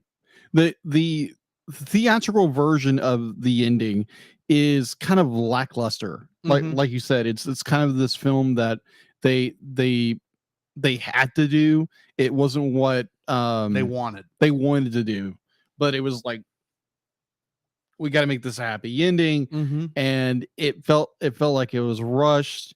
The point where Seymour sticks his hand out of the ground and electrifies. Now I thought it was funny. I actually thought it was very funny. He's like, oh bleep. And the special effect they did that actually was done very well. Yeah, I agree. For being done quickly, even though I have no idea how they did the Audrey 2 puppet, because I almost think by that point the puppet had to have been disassembled at least. Possibly. But at the same time, they had the Audrey 2 puppet at the Oscar performance of the song live. Wow. Wow. Or at least a version of it. Yeah. But like this, the theatrical ending of this film seems a bit rushed because obviously it was. To me, if they would have done, if I was given a choice, was more that Rick Moranis' character would have taken more like a noble sacrifice in order to stop Audrey 2. Yeah. With maybe this idea that like maybe he found an explosive or something like that. Make it more a Pyrrhic victory. Yeah. He still had to pay for he had to pay for his sins. He still had to pay for his sins, but he still was the hero at the end of it. Like the idea of like he would have like nobly let himself be swallowed by the beast, but then the beast would have blown up. But at least he would have saved Audrey.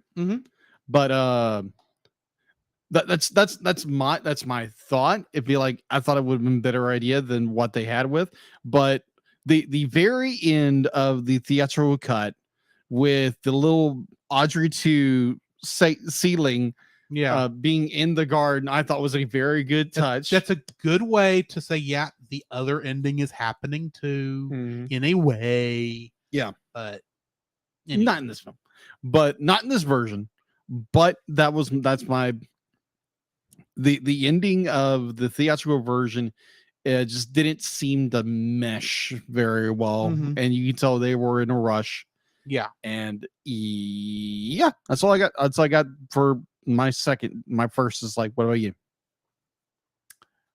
I'm about to sound like I'm second guessing myself. Okay. I also don't like the director's cut ending. Really? Not the whole thing. Okay. I really feel like the movie should have ended when Rick Moranis got eaten. Maybe something else to kind of like finish it up, but at that Yeah. point, you could have gone to like, you know how some movies at the end they'll have the pictures of something happening with the text underneath Yeah. to say, here's what happened to this person, that sort of thing. Yeah. I think that would have done better than we've got a whole nother song that you're gonna watch. Yeah. And we're gonna to show the aftermath of what happened and how it occurred everywhere. Honestly, my problem with it is that I felt that part went on too long. Okay. Fair. I think it could have been done more tastefully, kind of just showing you quickly, okay, here's what happened.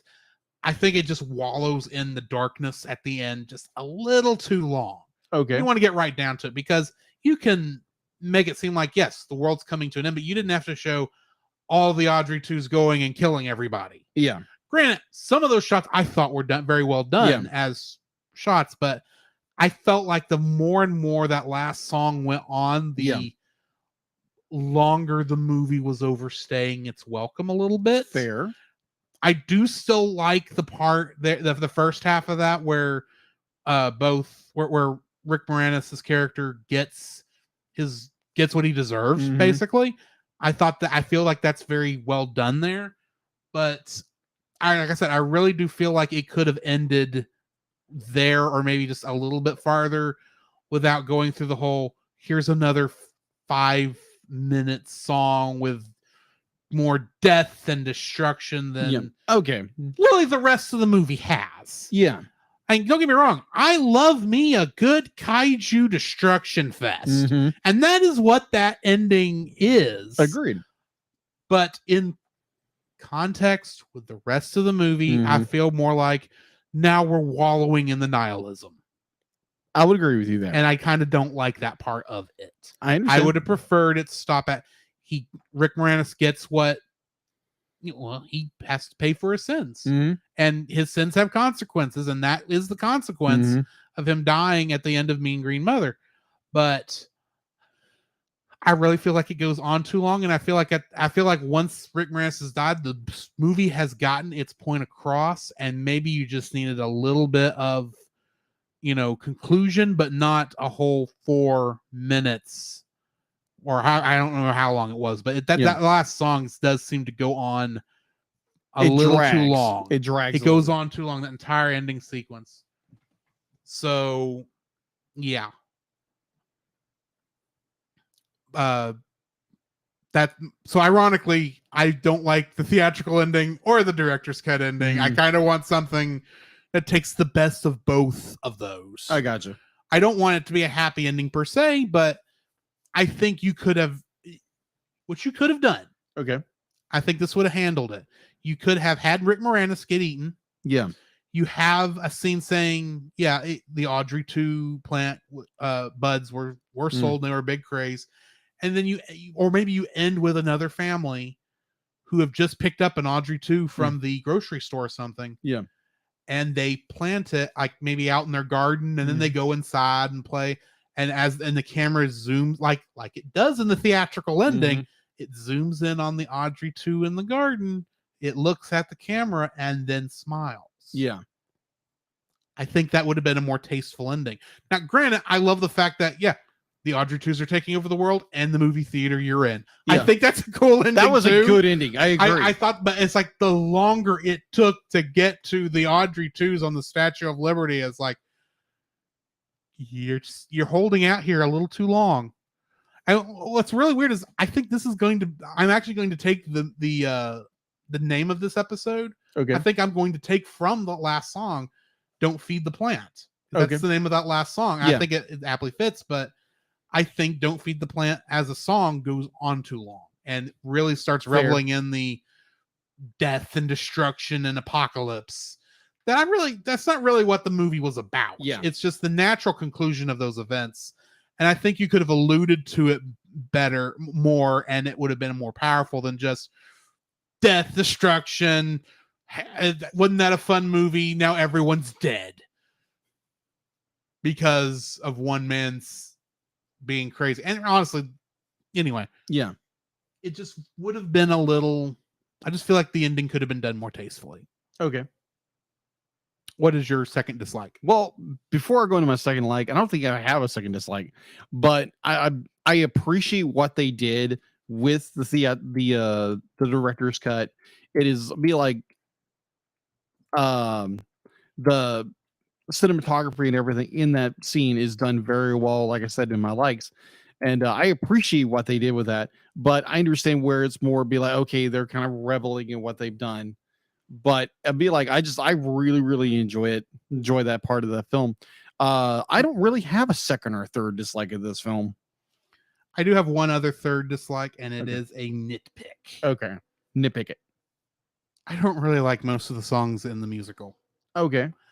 Mean Green Mother is good. Mhm. Some of the other ones do have a little bit of are fun, but for the most part, a lot of these songs.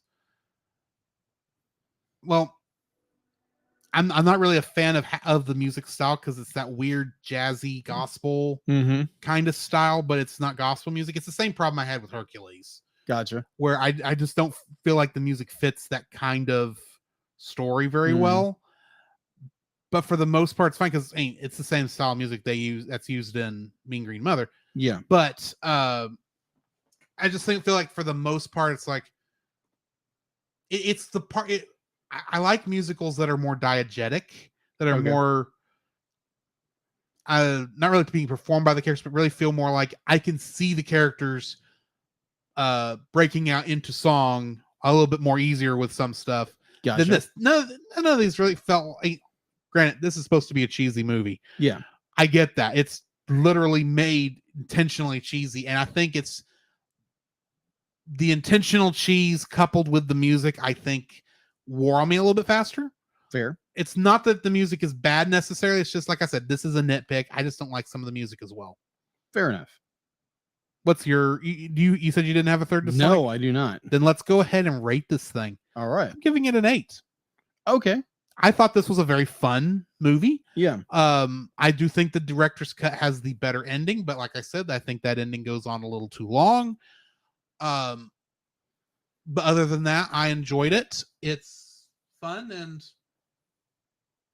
shows you why you shouldn't let sin get even one little bit of a foothold, True. Very true. even though we all let it. That is true. What is your rating for this? Oh gosh, I'm gonna give it a little higher. It's an 8.5. I thoroughly enjoyed this film, from cinematography, from acting, the music. Even Mhm. though, be like, I agree with you in some ways. The music is, be like, it's not maybe my style of Yeah. music, but Like I said, that was very much nitpick. yeah. The music in the movie is very well done. The acting is done very well. The script, the direction, the cinematography is done all so incredibly well. And this was a treat actually watching, and it's a change of pace Mm-hmm. for what we normally do. And if given the chance to be like to watch something like this again, that maybe for the Cellcast Plus or something like that Yeah. on Patreon. But Still like need to release some of those episodes. yes, we do. So yes, I'm gonna give it 8.5. It's a really, really good movie, and I might actually buy this film. All right. That's why I had no issue buying it when it came up, because I had just literally what brought this movie to mind was our good friend Nathan over at the Monster Island Film Yeah. Vault. And they reviewed this, and like I said, I'd only seen it one other time before this viewing. And I remember thinking, all these songs, this whole movie is good. I don't remember why I thought it was weird. I now remember why I thought it was weird, but I remember it differently in a strange way. So, why don't we go ahead? Are you ready to jump into another well, it's not really a monstrous thing. There's no monsters in these 2 episodes. No. Well, But- actually, one of them there are a monster, but it's not a plant monster. Yeah. What show are we watching? What movie we're watching next? Oh, the next movie Yes. is Monster House. Yes. That's what we will be reviewing next week. But until then, we do have 2 episodes of Star Trek Lower Decks to review. Season 2.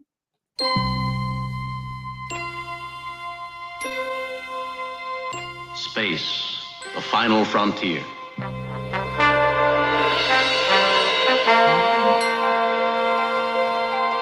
These are the voyages of the starship Enterprise. Its 5-year mission, to explore strange new worlds, to seek out new life and new civilizations, to boldly go where no man has gone before.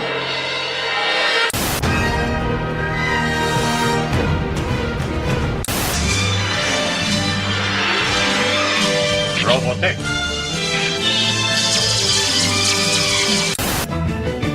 Come on now and set sail for the future. Find the sky, oh, the lava.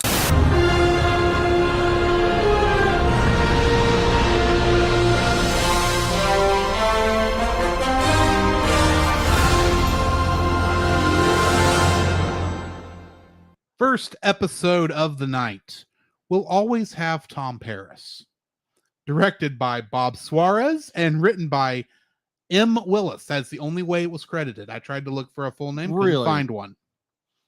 In this episode, after being assigned a special task by Dr. Ta'ana, Tendi enlists Mariner for help. On the USS Cerritos, Rutherford is consumed by a mystery involving a member of the bridge crew. In this episode, we see the return of Fred Tatasciore as Lieutenant Shax. I'll Oh, admit, when I gosh. first saw this episode, Oh, like, what? I did not expect where this went. Agree. But we will get to that in a minute. Eric Baza plays the Cerritos con officer. Marcus Henderson plays Lieutenant Jet. Tom Kenny plays Quimp. Lauren Lapkus plays Jen. Paul Scheer plays Lieutenant Commander Andy Billups. And in a guest role, or as a cameo role, we have Robert Duncan McNeil playing both Lieutenant Tom Paris and his commemorative plate. Oh gosh. The title of this episode invokes the famous line from the 1942 classic film Casablanca, as well as the title of the Star Trek Next Generation first season episode, We'll Always Have Paris, which itself is also a direct reference to the Casablanca quote. This episode is the 13th episode or film to feature the name of a character played by a member of the series' regular cast in its title. In this case, Tom Paris. However, in this instance, the named character is from the regular cast of a different series and is just making a guest appearance. This episode marks the return of Shax and explores the return from the dead phenomena that often appears in the franchise. Among the sessions allude to James T. Kirk's Nexus experience from Star Trek Generations, Spock's rebirth from Star Trek III: The Search for Spock, Neelix being revived by Borg technology in the Voyager episode Mortal Coil, and the appearance of Kimtar / Alexander Roshenko from a future alternate timeline in Star Trek The Next Generation episode Firstborn. A later hallucination experienced by Rutherford depicts Shax in those aforementioned forms, as well as other means that franchise characters returned, including a mirror Shax dressed as James T. Kirk, coupled with an earlier reference to the Mirror Universe, because he did have a what do you call that? A Goatee. He did have a goatee. Shax is a Borg drone, referencing the best of both worlds. Shax emerging from a Dyson sphere, a la Montgomery Scott's return in the Next Generation episode Relics. Shax dressed as Neelix from that episode of Mortal Coil, and as James Moriarty in the Next Generation episode Elementary Dear Data and Ship in a Bottle. Shax wearing a Star Trek Next Generation Enterprise era Starfleet Operations Division uniform with Lieutenant Rank's pips and a Star Trek the original series era Starfleet Operations Division uniform with lieutenant stripes. During Rutherford's hallucination, one Shack says, "What was the deal with T'Pol's hair for that 1 year?" referencing T'Pol's actress Jolene Blaylock from Enterprise, when she wore and how she wore a wig for the character, which gave her an odd helmet hair look during the first season of Enterprise. During the same hallucination, Shack says, in the Nexus, it's always Christmas. This is a reference to the Star Trek Generations, where Jean-Luc Picard experienced a Christmas with his illusory children and wife during his time in the Nexus. Which both the Nexus was also referenced by Boimler when he was when they were talking about how people come back from the dead. Yeah. This episode marks the second time a show's abbreviation has been spoken by a character, with Boimler referring to Voyager as Voy. It also marks the second time Boimler has canonically hummed a theme to one of the shows, with him briefly humming the theme to Voyager. This episode also reveals that Mariner served aboard Deep Space Nine before the Kido, overlapping with Worf's assignment aboard the station. In addition to Worf, Mariner also references Odo and walks past a Quark Spar franchise while on Quailor 2. This episode also returns to the Bonestell recreational facility last seen in Star Trek The Next Generation episode Tapestry, which is where they were playing the bomb jock game, the weird pool game. Oh, okay. In addition to the appearance of Tom Paris and artwork of USS Voyager, additional references were made to Catherine Janeway, Chakotay, Harry Kim, and the Kazon, and the time Paris broke the transwarp threshold and was turned into a salamander, a process apparently defined as a celerity-induced accelerated somatic mutation rate. If you ever wanted a definition of technobabble, that was it. On Voyager, Tom Paris held the rank of Lieutenant Junior grade, exempting his temporary demotion to Ensign.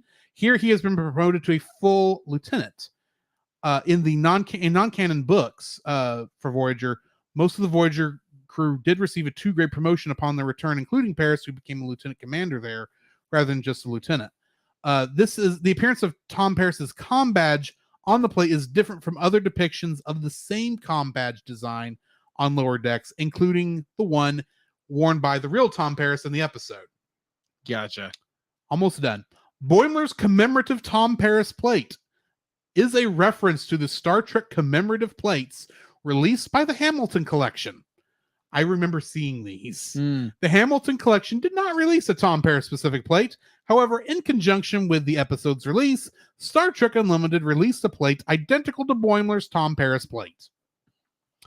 Also, StarTrek.com celebrated this episode as the 800th episode of Star Trek. Really? Memory Alpha's counts, where I get this information, their count refers to releases and thus differs because it includes the original Star Trek pilot, The Cage, and the 13 Star Trek films, and also counts the 10 feature-length episodes, which are Next Generation's Encounter at Farpoint, All Good Things, Deep Space Nine's episodes Emissary, The Way of the Warrior, What You Leave Behind, and Voyager's episodes Caretaker, Dark Frontier, Flesh and Blood, Endgame, and the Enterprise episode Broken Bow as single episodes. StarTrek.com counted each of those as 2 episodes based on production numbers. That's why if you look in different spots, you'll get different numbers. But basically, somewhere around this show is the 800th episode of Star Trek, period. Nice. Depending on how you count. Which brings me to the end of the trivia for this.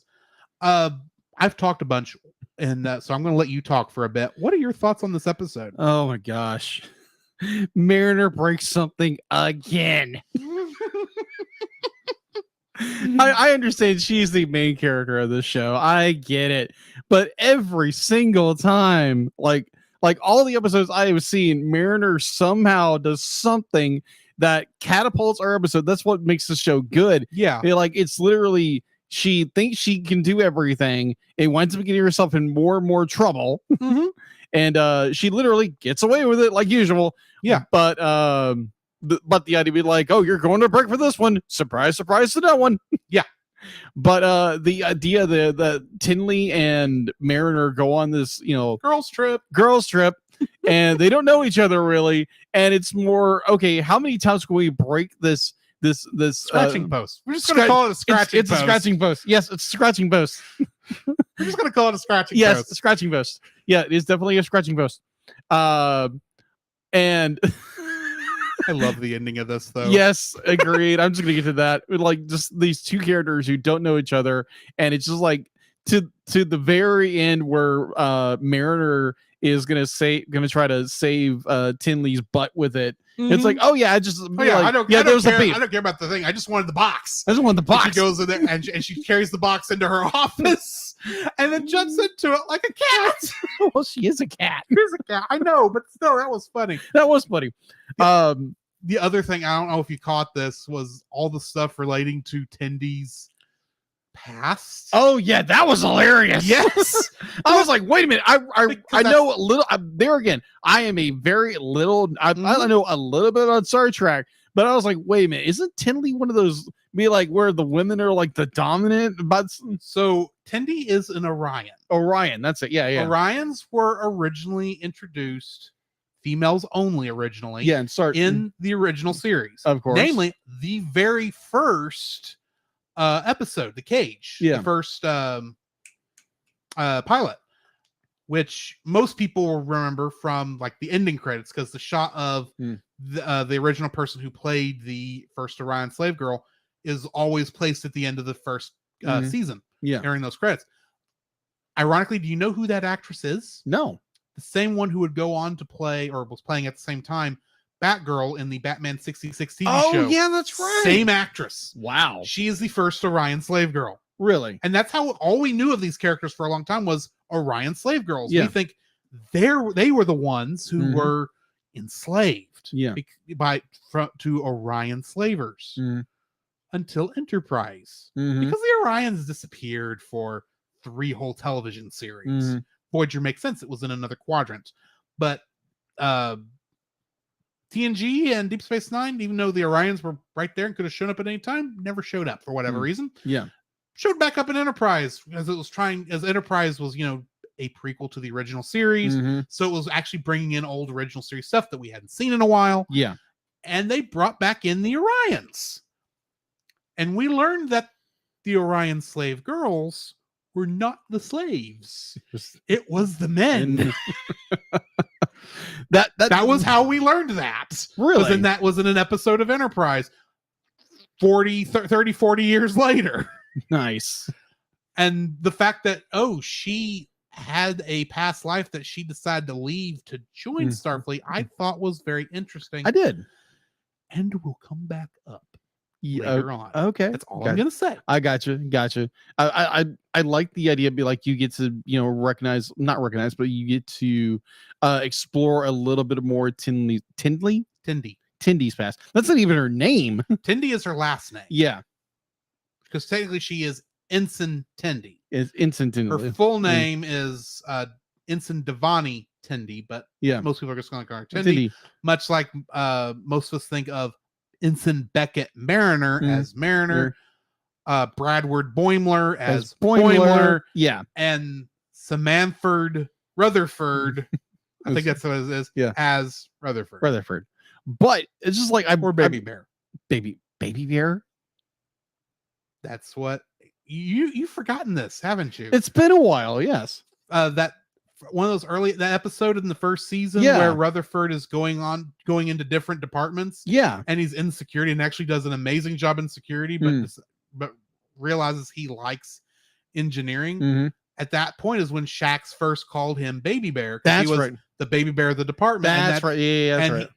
At Shax's last line in season 1 was "Hang in there, baby bear." That's right. And Shax even calls him that Baby Bear in this episode. That's right. He does. That's right. That's right. Thank you for the reminder. But yeah, this is a good episode. This is where two characters get to know each other, and definitely when the good doctor just like gets her, be like, "Oh, I don't care about this. I want the box." It just turns into a cat. Just yeah, with the big eyes and everything. It's like, what is in that box? Catnip. Had to be as big as her eyes got. Oh my gosh! And then you She get, turned into baby cat there for a minute. oh, that was hilarious! Absolutely, But that was hilarious. And Rutherford, what is Rutherford? Rutherford? story. Rutherford trying to figure out what happened to Shax. Yeah, that was absolutely hysterical. I've got to know. I've got to know. It's like, and that one guy gets reassigned because he dared ask what happened. Yeah, And then Rutherford corners him in the turbo lift, and Shax starts to tell him. mm-hmm. And we never find out the full story because apparently we don't need to know. Apparently, But it was going off in Crazy Town. yeah, agreed. But I did love, like, the first time I saw it, and Mhm. I was seeing all the little hallucinations and Mhm. stuff, all being references to how past characters Yeah, came back from the dead. It's like, oh my word. Even except the Dyson sphere is a little weird because yeah, Scotty did revive he was trapped in a transporter beam in the mm-hmm. On board a ship that was crashed on a Dyson sphere. It wasn't the Dyson sphere itself that revived him. Mm. Even though that's the basis for J.J. Abrams's magic transporter of Scotty's, as I call it. I'm sorry, that was one of the things about that movie that annoys me is Scotty's magic transporter. That shouldn't work that way. But beside the point. Yeah. We're not here for that. Yes. Oh my gosh, but it's like Boimler's story. Boimler's story is great. Granted, I wish Tom Paris had a bigger role in this, but he's almost a nothing character in this. It's just a nice character to show back up for a couple minutes.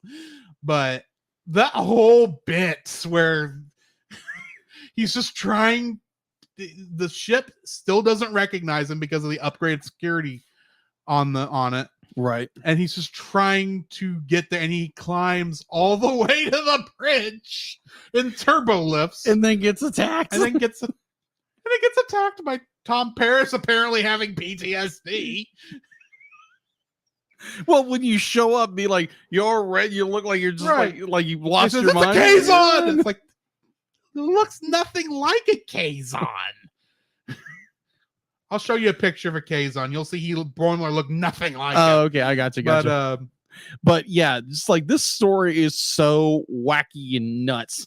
It's a good episode, but boy, is it wacky. This is one of the weirder episodes. And agreed. When I say season 2 is not as good, it's because of weird episodes like this that don't really seem like it.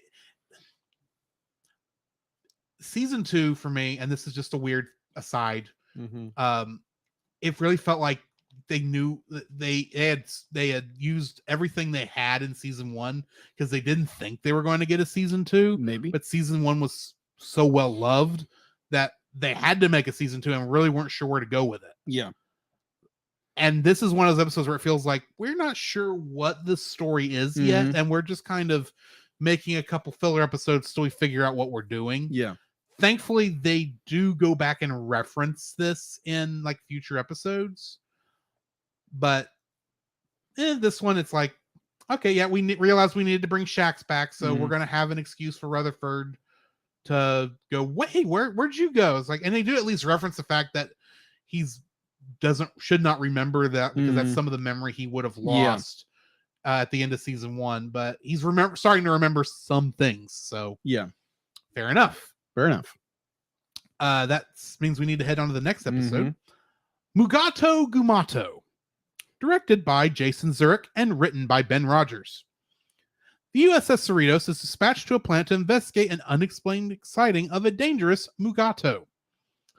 In this episode, we've got Anthony Atamanuik playing Honus, Robert Gilbert playing Patingi, Tom Kenny as Kink, Denobulan 1 and a Ferengi goon, Phil Lamar as Admiral Freeman and a manager, Jessica McKenna as Nurse, Denobulan 2 and Ensign Barnes, Ben Rogers as Steve Stevens, and Paul F. Tompkins as Hyde.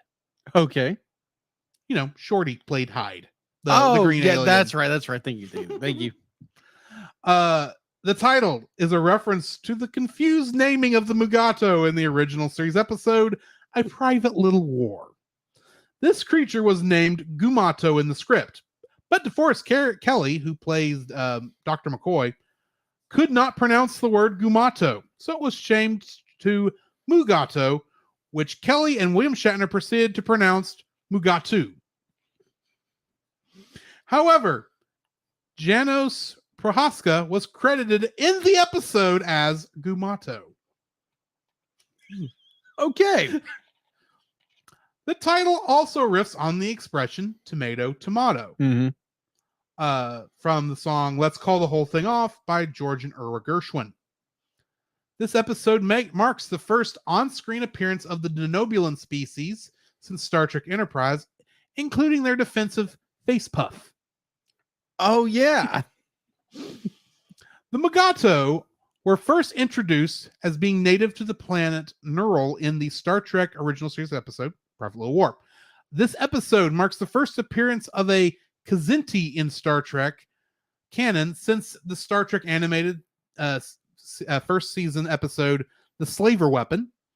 While the appearance established at least one Kzinti had joined Starfleet, they may not be members of the Federation, given Riker's dialogue in Star Trek Picard first season episode, Nepenthe.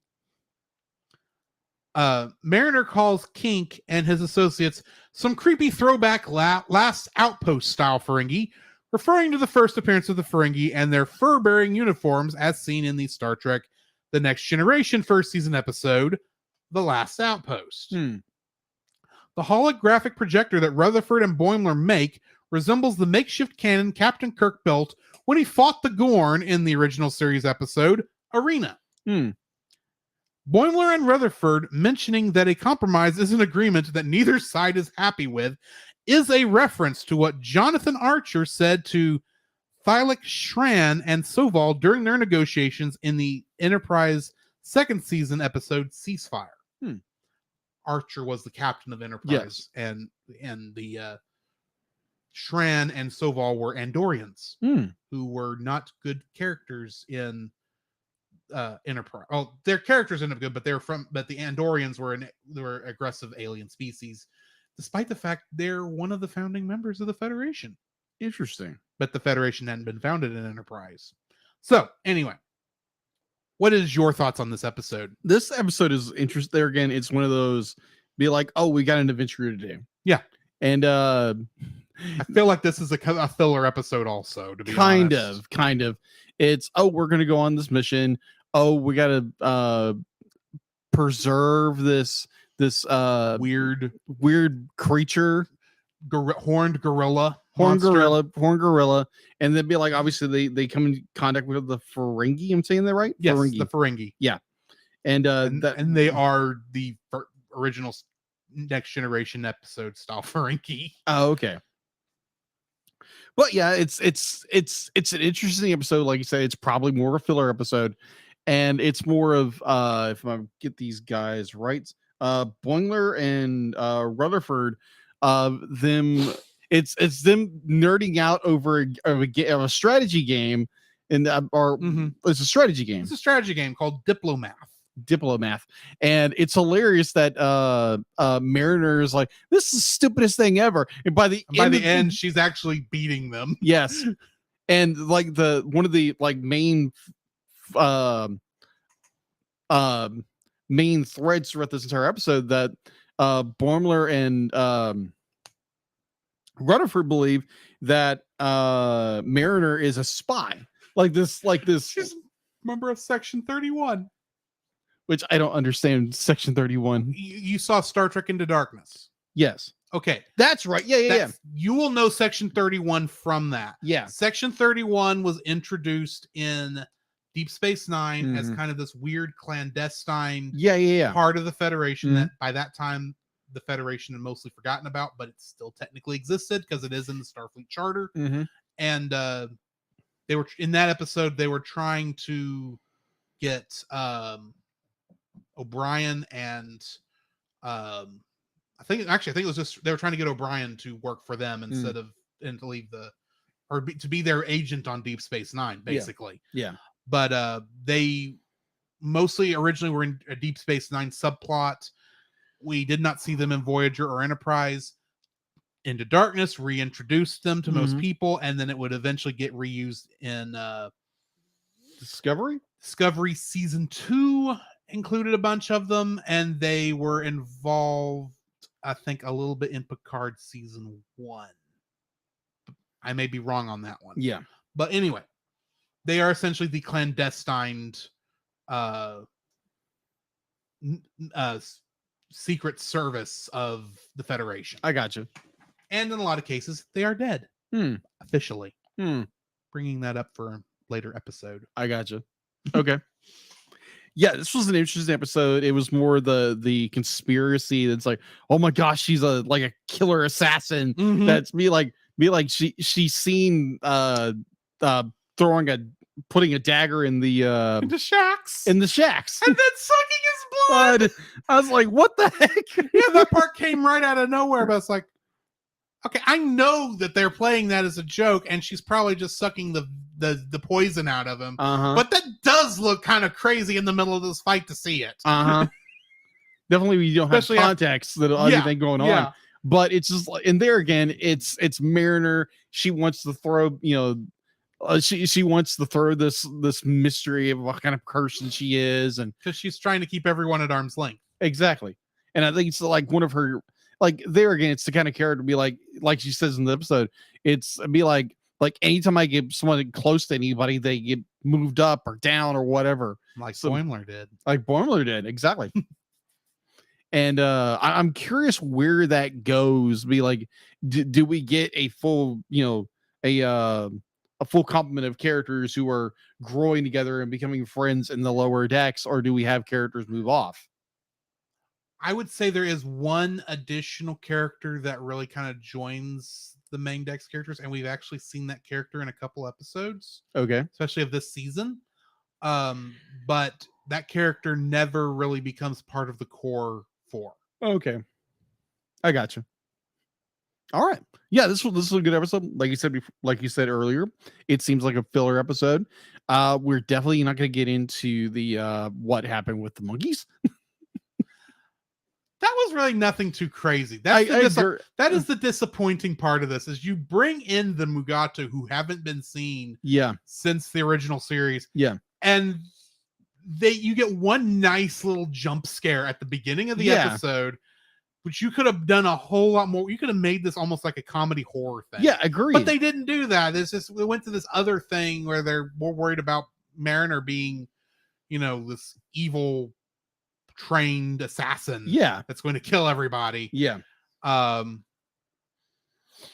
I think that was primarily like I the plot thread of this episode. I feel like the Mugato were a thing they added, and because they had one silly little joke based around the fact that nobody could say this alien race's name right in the original series. Right. And they were going to play with that joke about how there were alternate uses of it, and they did that. But that joke kind of was stale after like the first time it was mentioned. Yeah. One interesting thing I want to point out, just because I know where it goes, is did you catch when Shax was in sickbay that Dr. T'Ana kind of was giving him some special treatment? Oh my gosh, yes. Yes. I'm bringing that up because that will come back up. Oh, okay, I got you. Now, the other thing we want to talk about is Tendi. Oh gosh, Tendi. Oh, going around and getting all the people who haven't gotten their physicals. Yes, done, yes. Which the physical seems very easy nowadays. And the last one is the doctor. Patient 0219.8. Yeah. It's like, who could that be? That's a weird question. Oh, it's not something we're about. It's you, doctor. I don't want to be scared. It's like, you should know what this is better than anybody else, you silly cat. And they chase each other the entire time. And then Tendi, good job. And then Tendi injures herself. Yes. Getting the scan, and she does finally get it because it's Tendi, but she does. And then the doctor says, "Oh, that wasn't so bad after all." It's like, you're a doctor in Starfleet. You haven't, in order to become the head doctor at this point, you look like you're 40 freaking years. You've been serving on these ships for 40 years, right? T'Ana, or the human equivalent of that. Uh-huh. Why the crap are you just now worried of acting like it's a big deal to get scanned by a tricorder? I don't get it. That was a weird thing, but I will admit the lengths Cindy went to, that was funny. It's that was definitely the third plot. That was not even really focused on. This episode I don't feel was done as well as a lot of the others. Okay, fair enough. And admittedly, I had actually forgotten this episode until I rewatched it this afternoon. Okay. So yeah, that's I think going to bring us to the end of this. Okay. Go ahead. I agree with you. I do want to make a note. If you are watching the show, or if you're watching Star Trek Lower Decks on the app, if we were watching on, oh come on, PlayStation, Xbox, or whatever, On the Paramount Plus app or through the Amazon channel. Through the Amazon, not Amazon, but the Paramount Plus app. Paramount Plus app, it does be like, for me anyways, be like, I'll watch one episode, try to go to the next one. It literally won't do anything. You literally have to go in, shut the program down, reload it again, log back in, and then watch another episode. That's annoying. That is very annoying. But anyway. Uh-huh. Sorry. Killing bots. Oh, fun.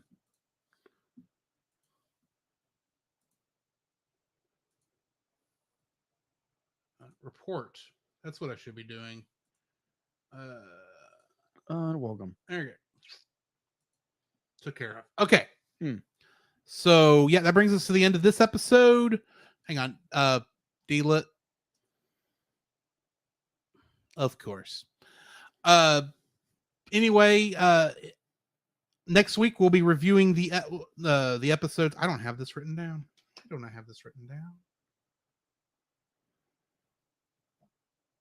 don't remember what the next two episodes are. An ambassador for Dooblers? Oh, an embarrassment of Embarrassment of Dooblers. Dooblers. Embarrassment of Dooblers, and what's the other one? The Spy. Oh, the Spy Humongous. Spy. So we'll be Humongous. reviewing those two episodes next time. But in the meantime, this has been Drew. This is Jacob. And we'll catch you in the next frame.